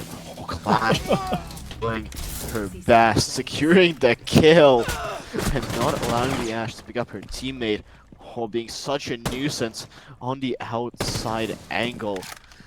Yes, you see where she is, but you can't really deal with her because of that shield. Doing very well, Vasi, to deny his time with only 15 seconds left. Zachary and Diddy needs to do something here, but with that clash denying Diddy the entry into sight, it's going to be very difficult. Nope, kill secured by Zachary. 5 seconds left. Himself gets secured. Finally, the clash is taken care of, but it's way too late with clock Operators, ticking you have down. run out of time. Another round secured for the defense. Really, really well done. to waste as much time as possible for MG WiT. It's a nice success, but 4-5 still round after round. Each team gets one round, and this one looks also like we might head into overtime. It's anyone's game right now. Oh my god, poor Dokkaebi. You have checking out the verticality. All right, who's shooting me from below? Let's see. Left, right, I don't see nobody. Oh yeah, I gotta watch my 6. There's a Goyon spiral with a nasty angle right onto my feet, as that's the first confirmed kill, but then it just snowballs. One onto another, second to the third, you name it, as it's all left down to the 2 remaining players, one outside of Garage, the other one, personally don't have much of a clue. The diffuser as well there, with a down person being zapped to death, and the Ash now confronting a shield operator on her own with a team behind him. It's honestly a 10 rough seconds left situation. before It's the insertion. 5th round as well. Going over to MG WiT, as 5 now seconds they left have a before chance insertion. at taking this round, match point. And then we're Attacker's basically objective is to back to locate a square bomb and one. defuse it. We're back to how Consul it was. And although this time some scores have been a bit different, seemingly we're leading the same path, we're going on the same trail, the similar journey. Secured. And with it, admin has always been a part of contention, a point of contention for the upstairs floor, for the upstairs site, and it's going to be looking like it will be doing that exactly again. I do like that MG WiT bring along a K to zap off the side of admin. I do like that they really interpret that side of pushing towards offending, making sure that they don't get it as easily, and contesting it, not leaving it up for them to push up and only then you fight back. If you're playing aggressive on it, have some security, have some safety, and some gadgets to support you in the meanwhile. Also in the meanwhile, albeit the attacks are looking slow, but once they manage to get through those gadgets, it could be a line of danger for LDL. Really smart play here, making use of that sound. You saw the I don't remember who it was. I think it was Unsert shooting seemingly somewhere completely arbitrary, but that was to mask the sound of this window angle being opened by Diddy to secure a kill onto Vasi, but they were unsuccessful, and Shinji himself finds a kill with that TCSG.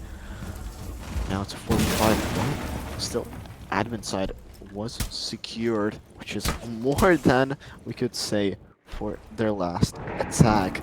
Being a bit more successful here, though.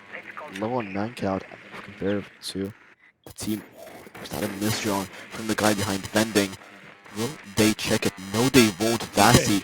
I'm gonna have to cut you off, Oha. I'm just gonna ask production if they're also hearing what I'm hearing. In the meanwhile, though,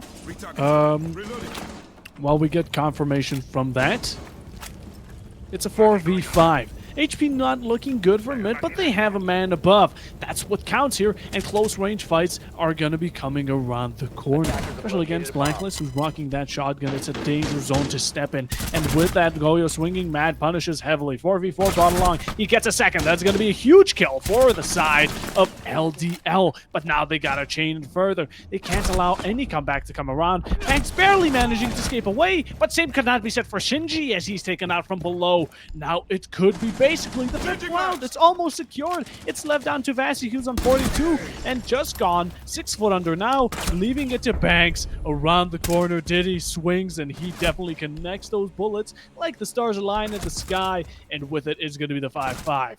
It's going to be all down to these next 2 rounds to decide the winner or the finisher of regulation. We're either going overtime yet again, a similar situation as to previous, or we get a change of fate, and someone gets 2 rounds in a row as of current and takes the second map.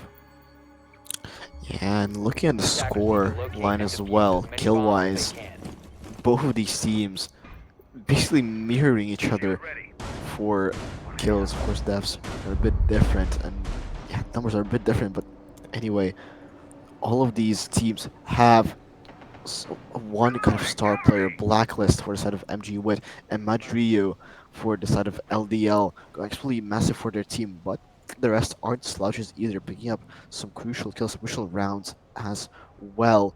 And this is why we see the score that we see right now, 10 seconds to 5-5. Both these teams going toe to toe on this map. 5 LDL seconds to insertion. trying to guarantee themselves to go into the third map of Nighthaven, Attackers must and locate MG and WiT defuse trying the to bomb. close it out and not go onto their worst map. It's a really difficult game to predict, and even at this point, but with that 5-5 score, it does mean there's less and less rounds when you can close it out. Second Wow. chances have been looking really bright for WiT, and the second they go for a second shot over to a site, they adapt very nicely. And now the first shots are delivered over to Mad. He's on 21, no Finka, no Doc on attack. You're staying with that HP all up till your grave. All up until that final nail in the coffin comes around the board. Yet again, a similar situation. Having difficulties over at admin while attempting to take over bottom visa. Push down or up any type of defender. Make sure they're not looking comfortable, roaming around as they please. And Diddy is going to be finding an opening pick. Ping up above. And although it doesn't connect very clearly, Ishak still doesn't get away scot-free. Thank yous. Yeah, but going for the flank has himself hard, but there's still Zakario down below trying to find where this Banky's player is. Unsuccessful. In the meantime, on the second floor, another one falls to the side of LDL. Still 3v4, still manageable for the defense, especially since Madrinho only on 21 HP. One shot from any gun enough to kill him, I think. But still, he has some utility, he has the grenades in his pocket. That's gonna deny some of those Goy canisters. Two people pushing up as well to deny exactly this player in long desk. Benkyus himself trying to assist his teammates here, but unsuccessful as Shinji falls. He's actually on long desk. And another one as well. Zakario takes his head off in 3-1 Bomb has been for located. Ishak. Attackers Really recovered the tricky diffuser. situation for him as he secured himself one. No! He secured himself the second. It's a 1v1 now. Diddy versus Ishak. Diffuser on the floor. Ishak make his way into admin now. With 40 seconds left, Diddy has to go for the diffuser. He has to go for the plant. He can pretty easily get the diffuser right now, but so close. Ishak trying to get the kill, the final kill from the pre-fire, but nope, denied. He was expecting him and around, and that could have ended in disaster yet again. Saved for LDL. We saw a lot of these, a lot of those rounds on border as well. It continues as well, where teams are able to claw it back to a 1v1 or a 2v1, and still, yeah, not Attackers able need to to locate and defuse as many bombs as they close can. it out. But yeah, really valiant effort coming out from Ishak there. Still 6-5 score. They only need one more round to go into yet overtime yet again. And they go yet again onto the second floor. Clearly, they think that they can win this one out. Actually not to go for downstairs or the first floor. This might be a mistake, but yeah, we'll just wait and see. It is so close. So unbelievably close, that round. I tend not 10 to look seconds in the to go. past too much, but these rounds are making me go against my 5 premises. seconds left. What was that? All enemies low on HP looking at random Attackers angles, must locate swinging and and defuse running the bomb. across the halls, right into Shinji's gun. In the end though, although the Vector is a deadly 1v1 weapon, one of the deadliest, if that's the case, but in the end, it's really that situation that you're brought upon. It's really that pressure. You're right now swing or be swung. Shinji at that moment was thinking, what if the Twitch manages to just look away at this perfect time? We've seen it happen It so was many Ishak times, but last in round. the end, it's very close. It was extremely close. And although, despite my lips for a second, it's match point brought upon LDL. Now, if they take this, we go on to map 3. It's simple. It's the decider 1. It's going to be Nighthaven Labs. If not, WiT, we go overtime. We could try to see how the results are this time around, but it's up to them to take it. They're back upstairs, I do believe. Not too sure. I didn't see it. Yes, they are. That's going to be the confirmation. And also rocking the Azami with a Fenrir. Yeah, going for a very similar strategy that what they had 2 times around. Oh, C4 connects, but only knocks Madrid down. He gets the securement, but Unsert Changing max. immediately refracts his teammate. He only gets the second one, but never mind. Ishak heals himself up as well. HP was traded out, but now in the favor of WiT, very, very slightly 4v4. Again, teams going toe-to-toe with 1 minute 30 on the clock, securing admin side control to not take the side of long desk. A lot of damage being taken by Diddy here. 16 HP, 1 bullet enough to kill him, as he's in charge of securing that crucial position on long desk, where Massey is playing in the vending machine. He might not have been drawn down, it doesn't matter. Diddy still takes him out, takes control of long desk. A lot of verticals being played with Bankus, secures a retrack for his teammate. Oh, caught lacking, and now 1v3 situation for Unsert. All to play here to secure his team the win, or if we go to overtime, he gets himself one. Oh, he's so close! Ishak does secure the final kill, but that was really, really close to being in a 1v1 situation. Still, it's an overtime yet again on map 2. What a close game we're having. All kills spread out nicely. It's like a spreadsheet and you're counting from 12 to 8. Although the case might be here that WiT right now, while almost throwing bodies, in the end managed to just get themselves the 6th. It's overtime. We're either going to be seeing a full Bose Max OT, or someone is going to take the first 2 rounds in a row. Now again, this is a similar situation to that 5-5. It's 6-6. Whoever claims this round then has a chance of taking it home without going over to an overtime match points, which is just an extra round overall.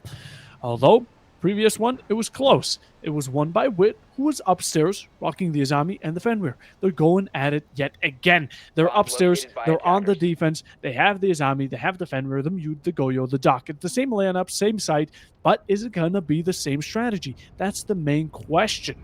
Now, with it in mind, we saw the strengths of the Azami inside. We had 2 people inside holding those Azamis, blocked them from all lines of sight that were endangering their lives. At the same time, though, they were comfortable to peek at any time, weasel their way around, and that's really the strength of that operator. Was definitely questioning the decision of WiT to go for the side yet again, as though Ishak playing really, really aggressive on the single wall, and it is a really, really nice angle, because you see that little repel hook before you see the head. It kind of indicates which direction, which position to expect the challenge to go for. That's why Harv is struggling to get onto this balcony. That's exactly what the team wants, and this time going for the admin is proving a lot more challenging for the side of LDL. Clearly, something changed for Team WiT as to how they control it, but never mind. They go in, no problem, take control of it, but now there's only 2 minutes left. Will this be enough to dislodge these opponents? Oh, what a beautiful C4 from Blacklist. Takes care of Unsert on the ace. No more long-range heartbeat. Just left the Thermite, of course, to get some of those walls open, but Blacklist on a roll now, gets himself a second one onto Madriu, and Harv, Zachary, Diddy left all to play for here in this overtime. Single wall being opened up finally by Harv, and immediately Shinji, what are you doing? Gets himself killed here, and now 3v4 floor is still on the board, trying to get rid of those Azami Kill Berries, but those floor storms being shot out. The utility bit wasted here, as beautifully done. And the Blacklist yet again on a triple kill. Will he be able to get the ace even here? This is really, really impressive coming out from him. 2v4, Dokkabean Forest, last 2 standing. It's a gun battle. You gotta get these 1v1 or 2v2 picks for your favor. to even out the current man advantage or even out the advantage overall to make sure it's a straight line and not this curve you have going on for yourself. Walking in blind into the Fenris is going to be the worst way of going about it as you run right into bankers just shooting you down one after another. And what was the thought behind it? Honestly, no clue. The Fenrir smokes goes off, the Dokkaebi follows right in the leads of the Flores, and with it, WiT take the 7th round. Now, if they do this attack well and they do it good, they're going to be taking it home. They're going to be taking not only their map, but like previously, LDL's map. Linear Defense League, though, you saw how their defense was. It was strong. They really get those opening picks and they start snowballing them off. The pressure is kept up, and the second you get into admin, you're not moving from it without getting just completely shut out or either backtracked, forced to go from below, you name it. It's going to be defense for LDL. They're going to be downstairs. They're going to be bringing Diddy with that boomstick and as well a bit of bandit. I'm surprised to not see the Kate, but you know, if the MP7 is preferred, I can respect it. Yeah, I mean, LDL, they have defense in their name, so they must be good at that at least. So we might see an maximum overtime here. 10 seconds remaining. Wait and see, but the side of WiT, last time they were here, last time they went for a really strange attack onto servers, which Attackers must locate they and might defuse be the bomb. repeating again with this OSA, with the Maverick, the way they spawned there. They might go for that yet again, which I'm gonna question if that will be successful.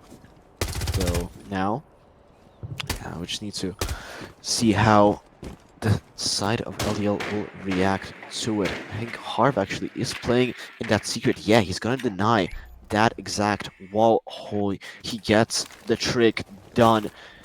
That's an ace charge off the board. That's massive utility being taken care of here.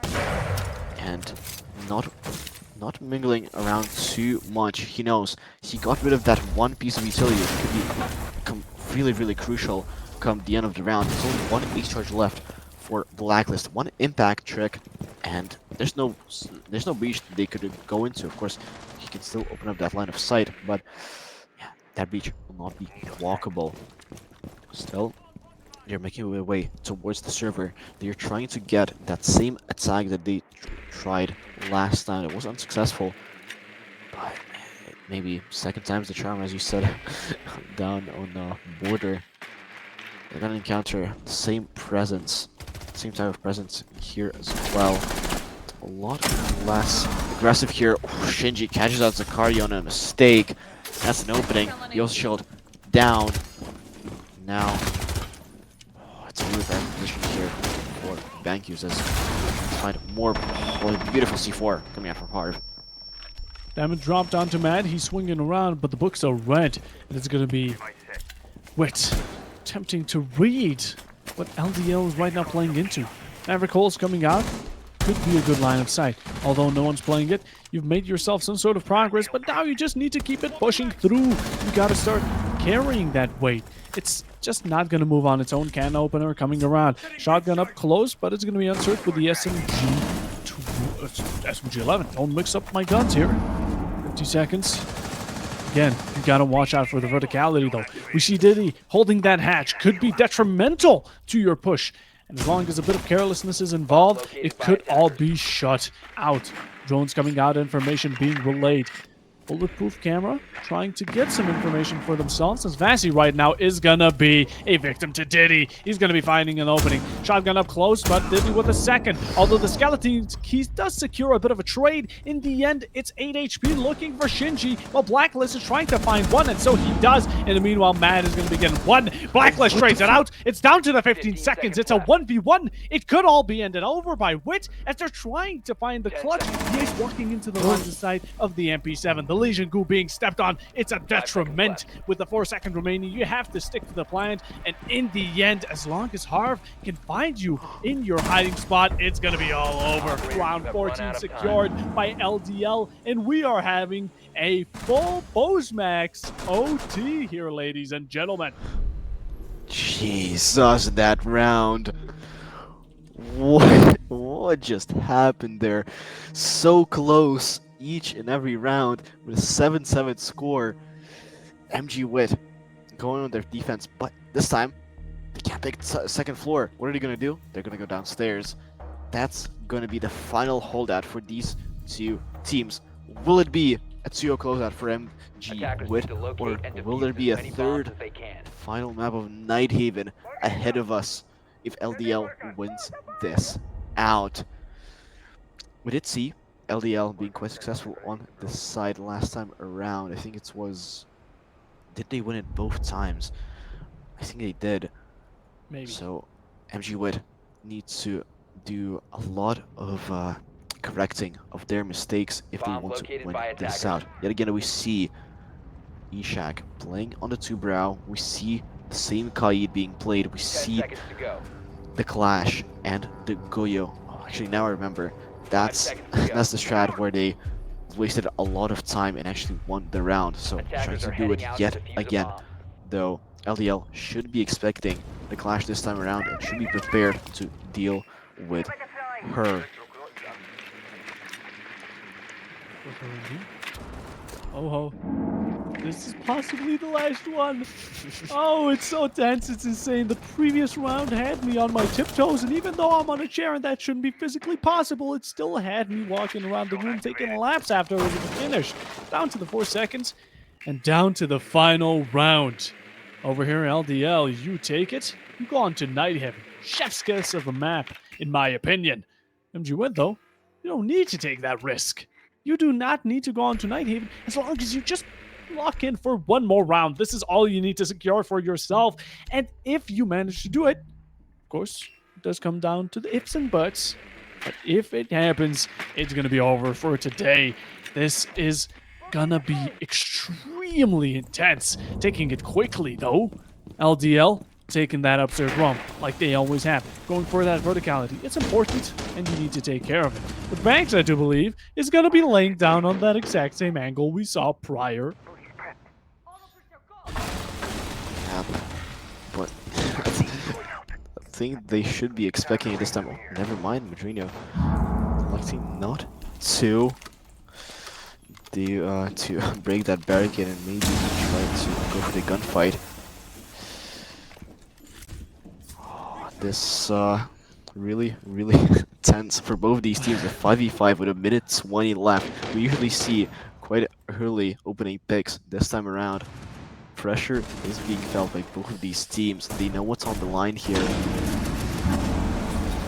Now, playing it very patiently, but it's Rio, never mind. Just drops through the hatch. I don't think he expected it. He doesn't know what to do. The Clash relaying all the information. Ishak gets himself a kill with a C4, immediately traded out by Madrio. And now, a plant being planted here. Oh, no contest here, but Vasi, he might get it. Oh, he got the kill, but no, the plant is down. Still Zakario inside. There's a plant is attempting to go to the blacklist. He's left all alone, standing, but no, he cannot do it, and that is a win for LDL. Yes, And it is. we're going to the third map. We're going to Nighthaven, everybody. It's a big map. It's a big day for a decider on ESA Cup. We were here to witness it first, and it's definitely not going to be the last one for us today, as, of course, map 1, which was picked by LDL, was won by WiT. Okay, doesn't make sense. So WiT should win on their map, right? No, of course, LDL is going to take it by a big Bose Max OT. We went all the way to the Big 15, and now we're going all the way, not only to the possibly third time out of regulation, but also to the decider. This has been going on for as long as it can, and these teams have really been a yin-yang, circling between each other, and in the end, making it as close and as very intense as possible. And with it, we're going to head to a small bit of a break. We'll be back on the analyzation as we bring it back to map number 3. But stay tuned, because this is going to get just a lot more hectic. And you know what? We'll be there with you for it.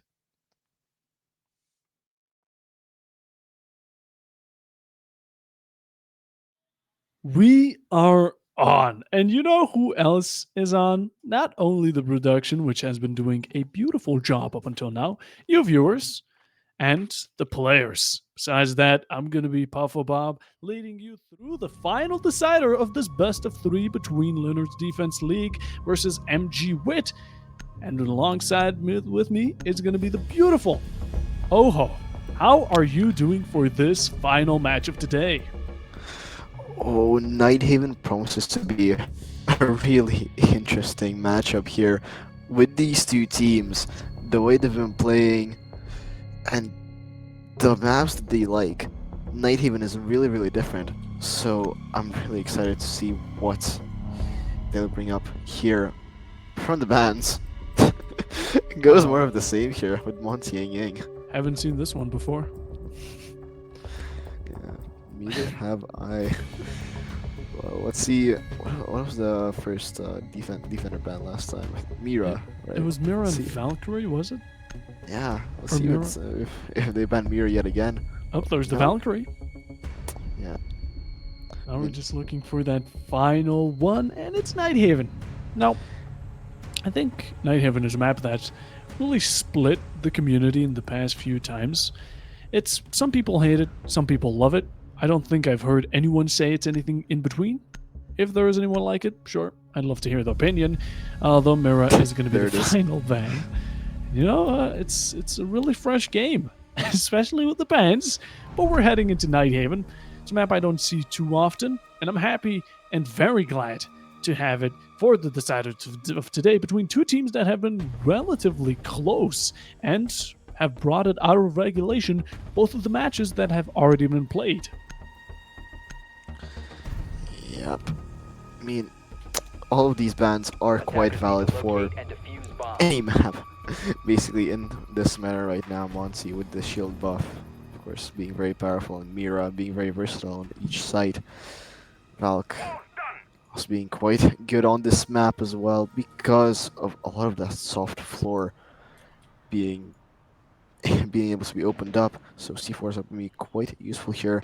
But I mean, instead of LDL electing not to go for a lot of these C4s, only one being brought by Shinji, the rest on impact. Ishak yet again with 10 the seconds left boomstick before on insertion. Vigil, and Vasi playing on Clash. seconds Interestingly left. enough, that's yet again we see Clash being Attackers are played moving quite a out to bit locate a by bomb the and side of defuse LDL, which is, I mean, has brought a bit of success some of the rounds, but on others haven't been really useful. You know what's an interesting operator we're seeing here, Alpha? It's that Blitz. You know, if Monty's banned, what's the Attackers second drop the best thing? bomb Well, it's diffuser. gonna be Attackers that recover the German diffuser. rushing, flashing shield coming at you at 20 miles per hour, ready to knock you down. And when do you think you can pick yourself up? Well, that pistol is whipped, and you are 6 foot under. It's a strong operator.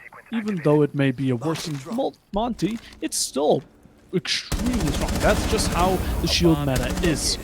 Making a good bit of progress on the attack. They make their breach quite quick, and they make their pushes very swift, trying to take out these Romuch, which is quite deadly to go up against, but it doesn't matter. There's that Blitz, and that's going to be Zaka with the opening.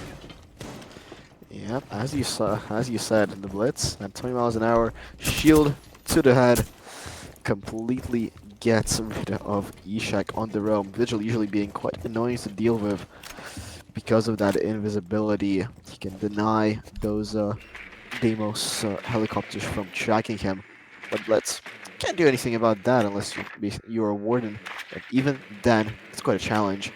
Clash, though, being quite a good counter against a Blitz, though we're going to need to wait and see if those two will encounter each other during this round, because do remember, this is Nighthaven, it's a ginormous map, so anything can happen here as first floor being secured by the team, and I expect some vertical holds will be made to dislodge some of these attackers from their usual positions, making their life a bit more difficult as we see Goyo trying to contest that top floor, but here's the Blitz coming down. That you can't really usually contest unless you have a bit of help. Matt, depth claiming Shinji's, making it a 5v3.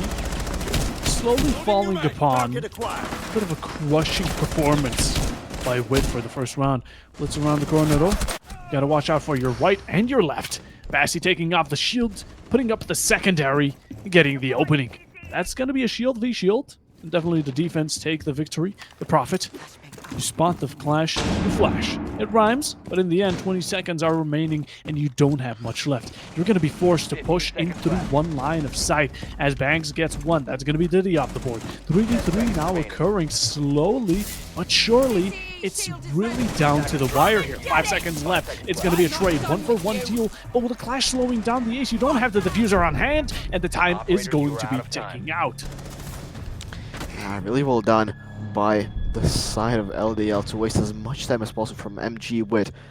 They might have been in a pretty good position at the end there, but the time still ticking down.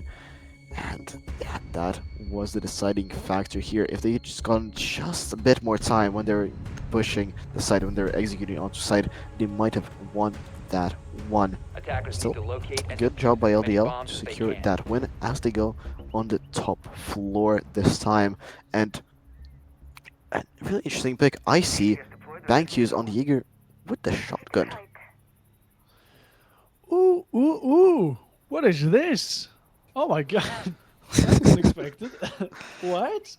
You know, a lot of people really like Jaeger specifically for his 416 carbine. It's a really satisfying gun overall. Now, who in God's name picked that shotgun? I don't know. It's devil's work here, and Banks is really looking to get some spice into this match, really put that heat on, as even though they've secured their first round, he can't rock that mute, he can't go with a Warden. So what's the second best thing to bring a shotgun on? Well, it's definitely not Jaeger, but he's still going to be picking him anyways, as now we're going on to round 2. I do like the Thatcher Ace combo, because this site is very breach heavy. That's why you also bring the Thermite. Not only in case one of the breachers die, you have the second. At the same time, you can breach from multiple angles, and seeing as one is going on very early, you can just keep on extending off of it. A lot of breaches that needs to be opened up here. Flores getting rid of some utility. Clash still yet again on the board, proving to be quite a bit of a nuisance for the attacking side. Though Thatcher could be quite a worthwhile investment here to counteract her, as those EMPs do disable those zappies, and you no longer get slowed down when you try to attack the Clash. Still though, even with that, you need to get close enough to her to get some damages. IT being taken control of the Clash, relaying all that information to her teammates. And that means you can't be in one spot for too long. Drone holes, so proving to be used by that side. Really close. Bankus playing so aggressively, faced with his life. 4v5, first kill, going away. Device is going dark. Hefty price to pay as Electrons coming through onto IT, now shut down by Thatcher. One vault coming in, but in the end it's going to be working out perfectly, as not only one kill is ministered, the second as well, and the third with Zach coming around the corner to make a flawless appear out of nowhere. It went from 0 to 100. That's the best way of defining it, as not only was the Clash failing at that turtle strat, which, you know what, the good attempt was made. You turn it, you put it onto your back, you turn around yet again, but the pistol is just too heavy. Thermite going in with a double, and backed up from your teammates, just swinging in from all corners, completely shutting down LDL, as 1-to-1 is upon us, and oh, I don't think I've seen a team equalize this amount of rounds ever before. Yeah, both teams yet again going toe-to-toe, even on this map. Yeah, it is quite impressive. Though, yeah, that attack, I gotta praise the side of actually it's LDL as a orange. Really well done on that execute, going all together, collapsing on the side, and making those defenders just completely inescapable from the bullets raining down upon them by the side of LDL. Though yet again, MG WiT going on to the defense on the second floor side. gonna try to Attackers must learn from the locate and mistakes, defuse the maybe bomb. tweak their setup just a little bit to avoid the disaster of last round. Throwing a dread mine. As for the side of LDL, they are bringing a Brava, interestingly enough, probably to counteract that Lucy. Of course, those traps being very easily hackable by those Brava drones, and they're going to be working against the defenders if they're not careful. Also, if that side is not careful, Aruni, look at that, thank yous, just staying in a meeting, which wasn't droned. This could prove a disaster for the side of Rule. It did nearly, but Unsert refrags his teammate. That's the Bravo of the board. No more hacking utility. But Madrio also gets rid of Vasi on the Fenrir. It's a free V4 situation. Not the end of the world for either of those teams, but still need to close it out here. A lot of aggression being played as Sicario gets Shinji 2v4, 1v4. Ishak left all alone out of absolutely nowhere. Really fast round. And another win for the attack on the second floor. Some may say speed is key, and definitely that's going to be the answer over for LBL. They took it extremely quickly, and we're going to be taking a bit of a pause as even though it's, not much seems to be going on, the scores do seem to be, or at least the team names are switched around, so we'll be getting back on that or with you in a second. In the meanwhile, though, let's talk about what is currently going on. First round was won by MG WiT. Strong one of that, we'll give it to them. They went off of time, and that's a game mechanic, so it necessarily could not be called cheap place. Although when it was the attack over for LBL on upstairs, how brutal was that? They took it so quickly, they made themselves a nice slow approach, careful about it, and all of a sudden, they struck like lightning. They took out the entirety of WiT in a matter of seconds, 2 rounds in a row, and honestly, that's really strong going in so early into Nighthaven. Yeah, for a side of WiT, second floor site usually is one of the strongest sites, but for them, complete blowout. Really not having much success here. I think it's because they are just playing it way too aggressively and not allowing themselves to hang back a little and just allow some map control for the side of LDL to be taken, because sometimes you just can't hold on to everything. You gotta hang back, you gotta play time, and we saw they can play that very successfully on their downstairs defense, but for the upstairs, yeah, just not working out. Still though, there are also those tertiary sites that they can go for after this one. Of course, basement, they won that one. They can do it again probably pretty comfortably if they don't commit too much mistakes. And I would expect after this one to see potentially a tertiary site, unless they elect to go for maybe 3rd time's the charm, go 3rd time upstairs, but I really doubt that. Yeah, hopefully they don't pick the upstairs yet again. I mean, it's showing to be tank and assembly as of current, and let's keep it. Let's keep it to the downstairs. They won it. Let's go back to it. A full 3-round rotation is with us, Defenders, protect your bombs and from so being are we defused back by into the attackers. match. Back in after the pause, switched over the team names, and now we see that LDL is officially in the lead. With it as well, they're going to be taking a similar lineup, if not even the exact same as they did earlier, with the Blitz, with the Ram, with the Ace, the Dokkaebi, and the Deimos. On the defense, though, I'm liking the Azami. I'm liking the Warden, which is going to be a good adaptation against the Blitz, but Clash is still going to be staying in their lineup. 10 seconds left Yeah, before that insertion. clash throws quite a bit of a wrench into the 5 plans seconds of left before LDL. insertion. Especially that Blitz can be easily countered by Attackers must the locate clash, and because defuse the when bomb. the Blitz is being zapped by the clash, his shield is swung out every time he gets damaged. And if there's a player playing with Vasi, together with Vasi, it's a really easy kill if Zachary is not careful. So the blitz, yeah, that's exactly what he's being used for. For that roam clear, you can do it really swiftly with the blitz, and I think that's what the side of WiT have realized, hanging back inside a bit more and preserving that man count, that 5-man roster. They'd rather have that inside than have it roam around and deny a bit of time at the cost of death. Heading in just slowly but surely. Seems like the proactivity is brought up by WiT. They seem to be just a bit aggressive over by the side of stairs. Sure that those roamers are strong as well. Jack, he wants the smoke. He wants to start throwing hands. Going in very close. Same time, they've gotten some sort of verticality. They need to get those opened up. They need to get those hatches rolling. They need to do it fast because although they have a bunch of time, they did so earlier as well.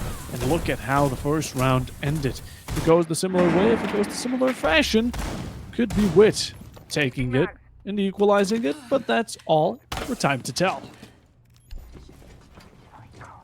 Yeah, still a 5v5. Never mind, as I say so, Diddy takes the head clean off Bankus, who just completely lagging as Zachariah and drops himself down with the shield, providing a bit of cover for himself. He can really easily play here without any issues. As for his teammates, there's still quite a bit of work to do to secure this area. This is Zombie playing behind the boiler wall, providing quite a lot of nuisance here. But taken off answered, gets the kill. But to the Warden in the smoke, he gets the diffuser, who pushes it to site. 2v3 situation now, a clash. You know, taken care of. No, the shots! Oh, Ishak, you gotta hit those, but he can't. And unable to secure a kill. Could have potentially won that, but never mind. Round 5 now. A 1-3 scoreline for LDL and WiT. In their defense, looking very, very shaky. Looking tight indeed. Not good a single bit. And same time though, Attackers need to locate and defuse bombs. going into that 1-1-3, really bumping off the tradition we've been seeing up until now, that these teams have been just ping-ponging rounds between each other. When 1-1, 2-2, 3-3, you know, the orderly fashion. It's finally 1-3, it's finally switched up. And for now, although WiT is taking a heavy blow, same time, they're going back upstairs. This was earlier quite... Whew, it was quite brutal, to say the least. It was really a hard watch to say. And honestly, if it keeps repeating how it has for the 2 rounds that were upstairs, I don't have much hope on the defensive side for WiT. Although I would say this is a bit more attacker-sided. Still getting a 3-3 or a 2-4 at least for yourselves. WiT, MG WiT, that would be really good for yourself. It would be a decent start, and at the same time, you know, it'd be a foundation to build upon. Attackers have dropped the As bomb far as diffuser. we see this night here, it does seem quite attacker-sided, but never mind. Shinji, with an aggressive run out with the shotgun, Attackers recovered the gets diffuser. himself a kill, and still playing quite close to this window. Tiash taking off the board. Yep, there's the blood splatter. You can see the evidence of what has happened here. Oh wait, but if he's not careful, Harv could take advantage of his over-aggression here. Oh, this verticals. I think those angles have been opened up by Banky's playing against them. It's a bit of damage done to himself with Blacklist. Plays so aggressively, but doesn't expect Diddy to swing out so aggressively himself. That pushes the Shinji back a bit into electrical. But these breaches being opened up, a lot of map control being taken from these breaches as well. With a minute 40 on the clock, a lot of time left for the attackers to set up their execute and to plant onto site. This, I don't think, is looking too great yet again for WiT. I think we might see a 1-4 coming into the final round of the defense. 4-4. Could be switched. Transition very quickly. That's exactly what's going to be happening. Zach takes advantage of it. Takes the situation into his own hands. Pulls out L85, brings the aggression, punishes the Legion. And Diddy punishes Ishak. Now looking extremely one-sided, and it keeps on rolling as Diddy finds the second. Zach does too, and with it, yet another round goes over to LBL. With it, it's going to be round 6 coming around the corner. They've secured themselves at least 4 rounds going into the first half.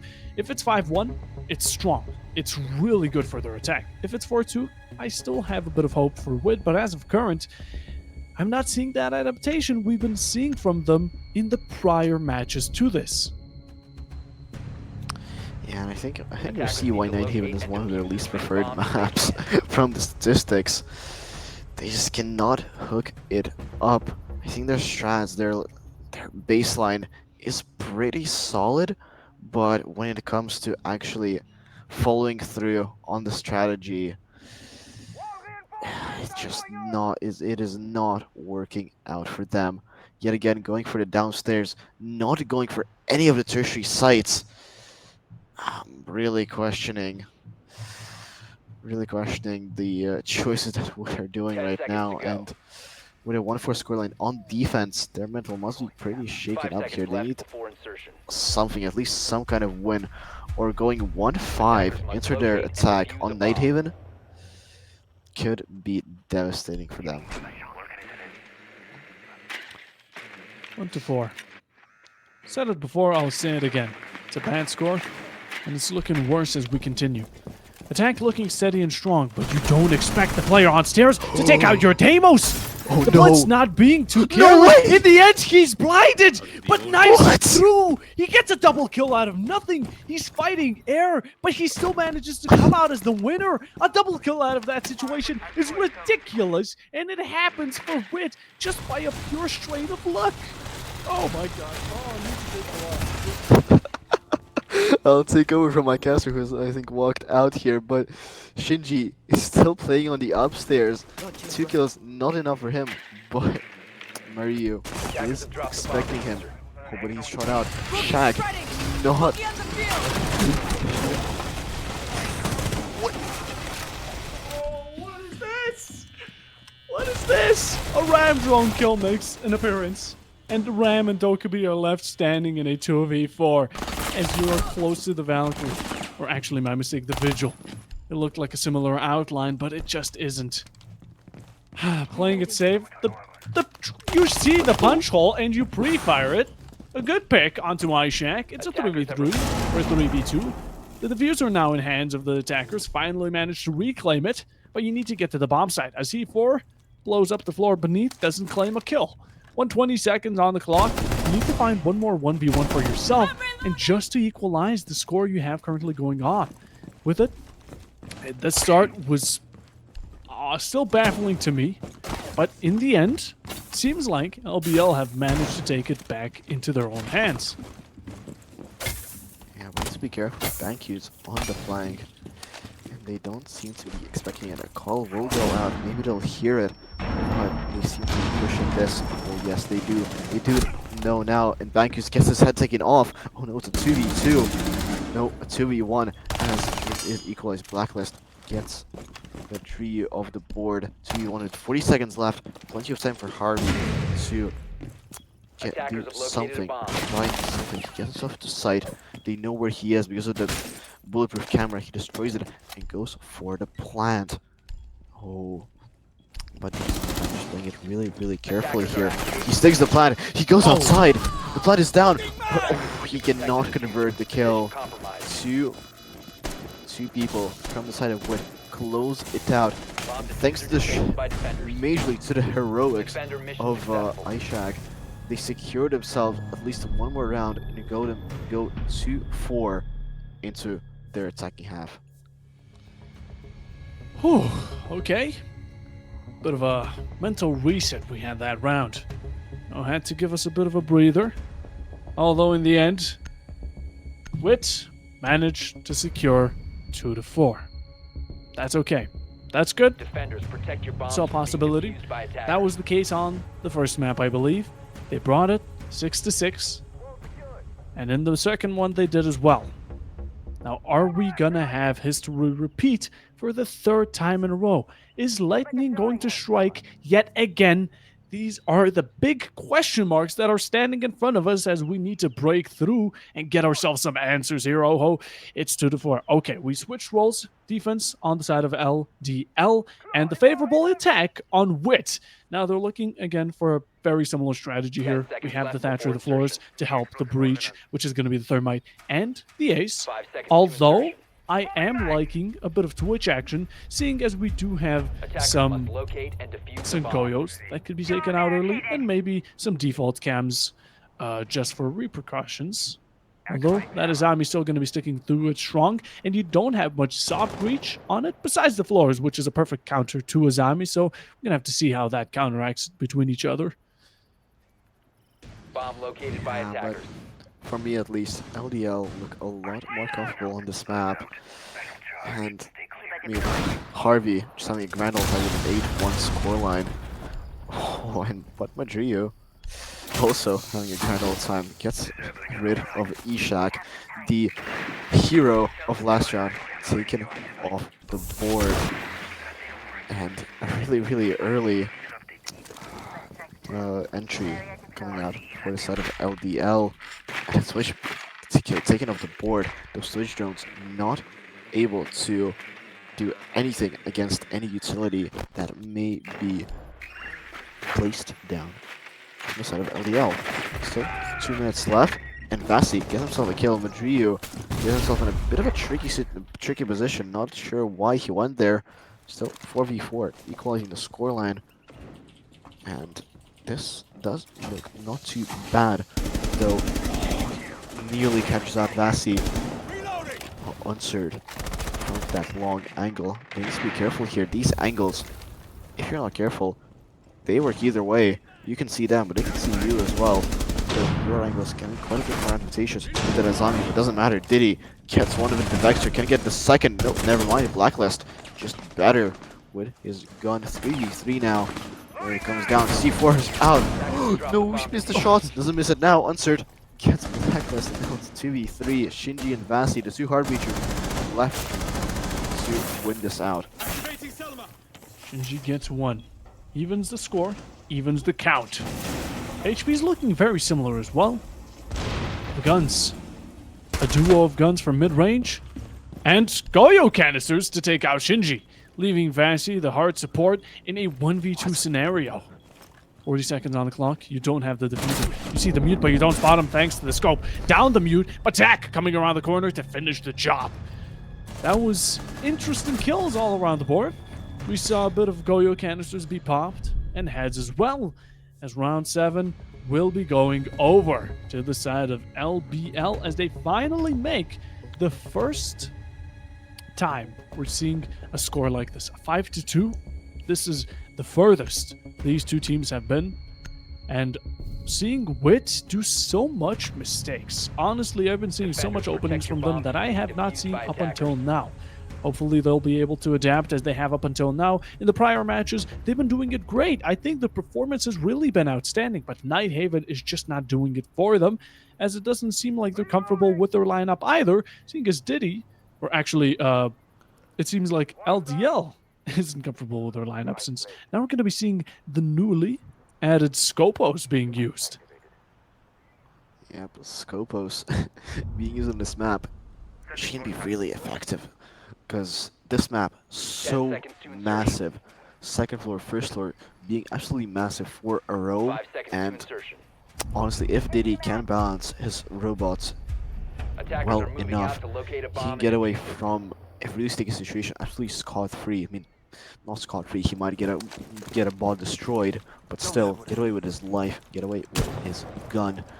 Scopos, really interesting operator that we haven't seen played that much in the past 2 maps.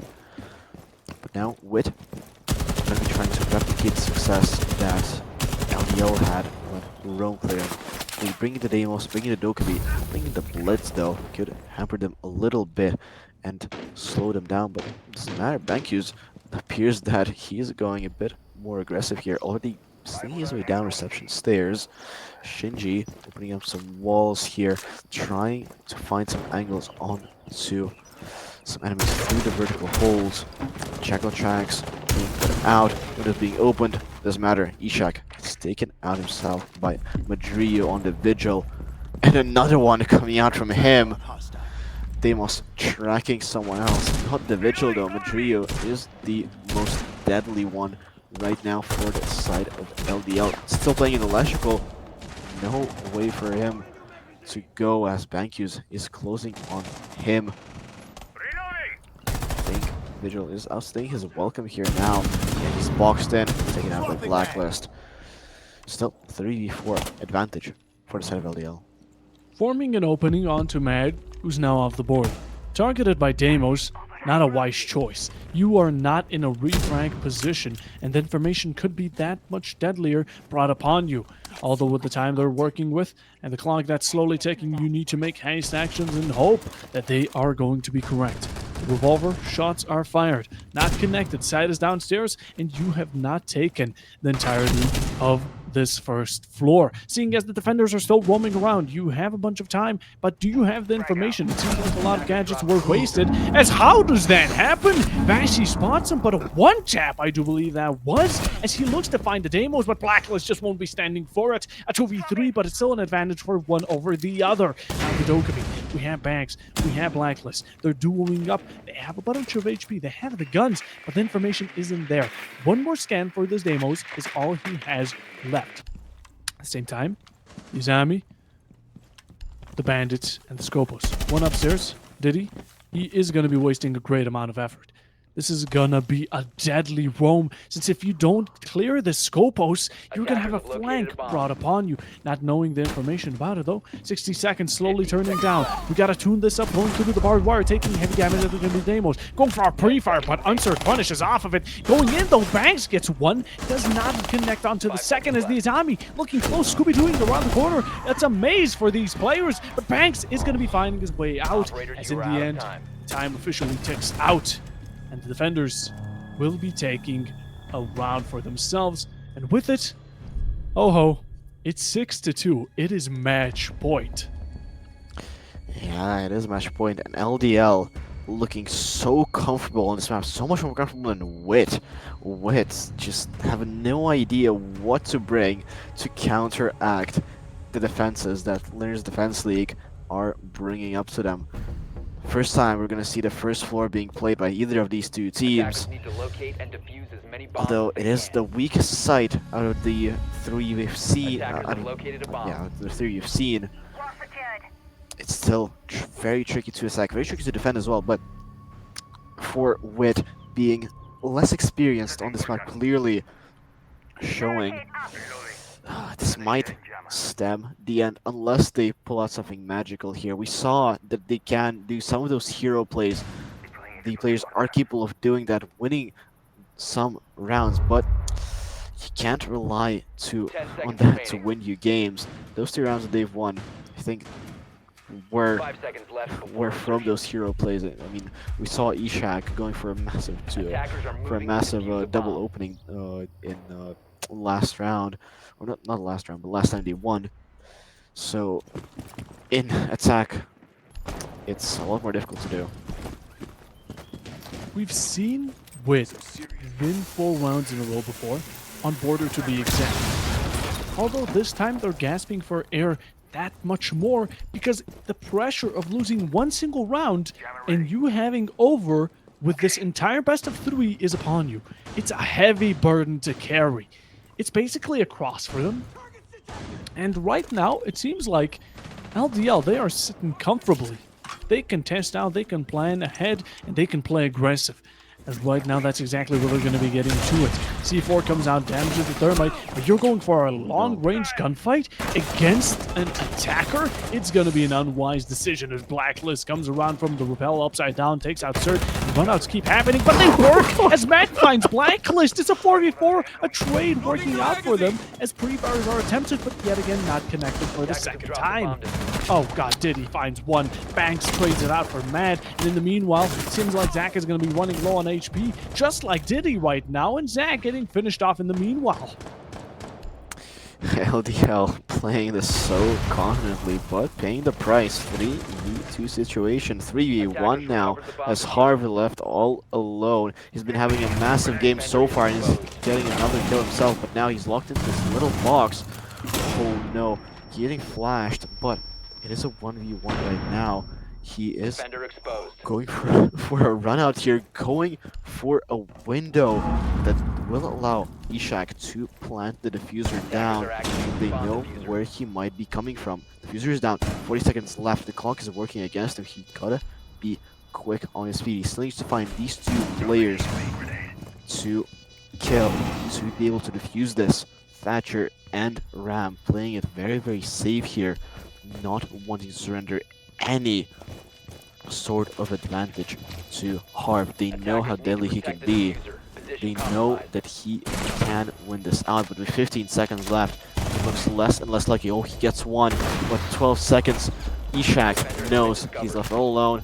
7, 6. Yep, no chance for Harv to win this.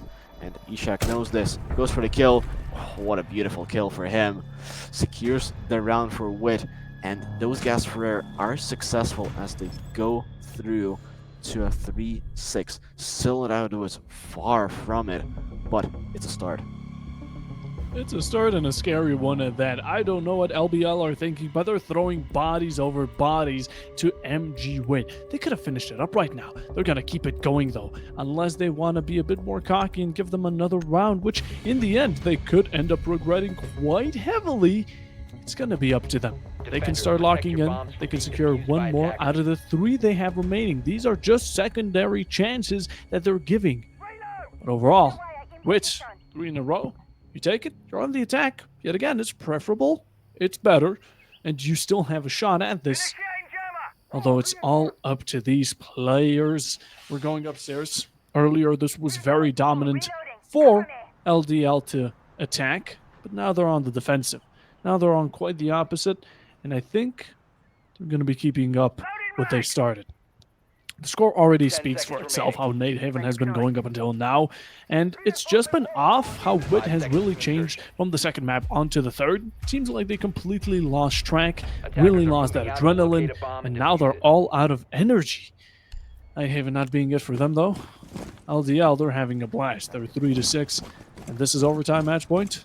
Or actually, this is the decider, which could have been ended earlier if WiT just took in a round or 2 extra. Although, we're here now. Going in for breach. Thatcher grenade doesn't make a clear connection, as giving the bandit a nice trick around, and the exothermic now being taken out. That's going to be the first one. Yeah. And you said they're running out of steam. That just speaks to the experience that the players of LDL have. They've been in multiple seasons of ESA Cup now, and keeping their cool. Another bandit trick being successful. No exothermic charges left. Only 1 ace charge on the board left for WiT. They have opened up connector, I think. Yep, they did. And now all of their attacking efforts are gonna need to be going through that breach. And Flores drones being destroyed by the electricity here, but thank you. Nader's already into connector, sneaking his way in. Might catch someone out from LDL. Never mind. Harv with the C4 from below catches out the ace. No power breach left. No power breach utility left for the side of WiT. They do have connector, and that connector can be quite a powerful position, but not if they fall like flies. Vassy also getting himself killed here as a 3-6 score and 4-4 with only 20 HP on Vassy. Situation looking too great as Unsert gets himself a kill and downs another one. Those C4s from below very, very deadly in this connector. Oh, these things aren't looking great. Oh, another one, a double kill. 1v3, back is left all alone, but cannot convert. That's it. That's the game. LDL secure themselves the victory in this series. It was a hard-fought one, but still, they advance into the upper bracket, while the side of MG WiT still go through, but they'll go into 1-1. As it is a Swiss stage, they still have, I think that's 2 lives they have left to still advance into the playoffs of ESA Cup. Yes, it is, and it was a long day today, and it certainly went all the way through. I mean, okay, this last one was a quicker. It was a 7-4, a 7-3, whatever it may be. Even though bodies were thrown, those C4s were immaculate. I mean, the entirety of WiT ate it up like dinner, and they were just giving them more food to supply for. And with it, how was ESA Cup Season 9? Not the ending, though. It's only phase one. We're only at the start of brackets. We're really getting into the groove of things. And as these teams are starting to ride the wave, so are we starting to slowly transition into the end, because this has been a beautiful match today. A beautiful 3 matches that went all the way to the decider, and the first 2 going out of regulation. Really long, really close between these 2 teams, and they both had their moments, their highlights. And you know, that Blitz knife is definitely going to be sticking with me through my dreams as I go to sleep. But before we go to that, thank you so much for everyone who played. Thank you to the players. Really appreciate the efforts that you put in, giving it all they had. Thank you to the viewers, everyone supporting, everyone in the background, you know, cheering on your teams, being here to watch these matches. Thank you so much to the production. Absolute fantastic work in the background. Love the scenery, love the observation, you name it. You know, it's all possible only because of them. And thank you, thank you for casting alongside with me. It was a beautiful experience to go through all together. And with that, it has been ESA Cup, and we will be seeing you shortly and surely soon enough. Bye.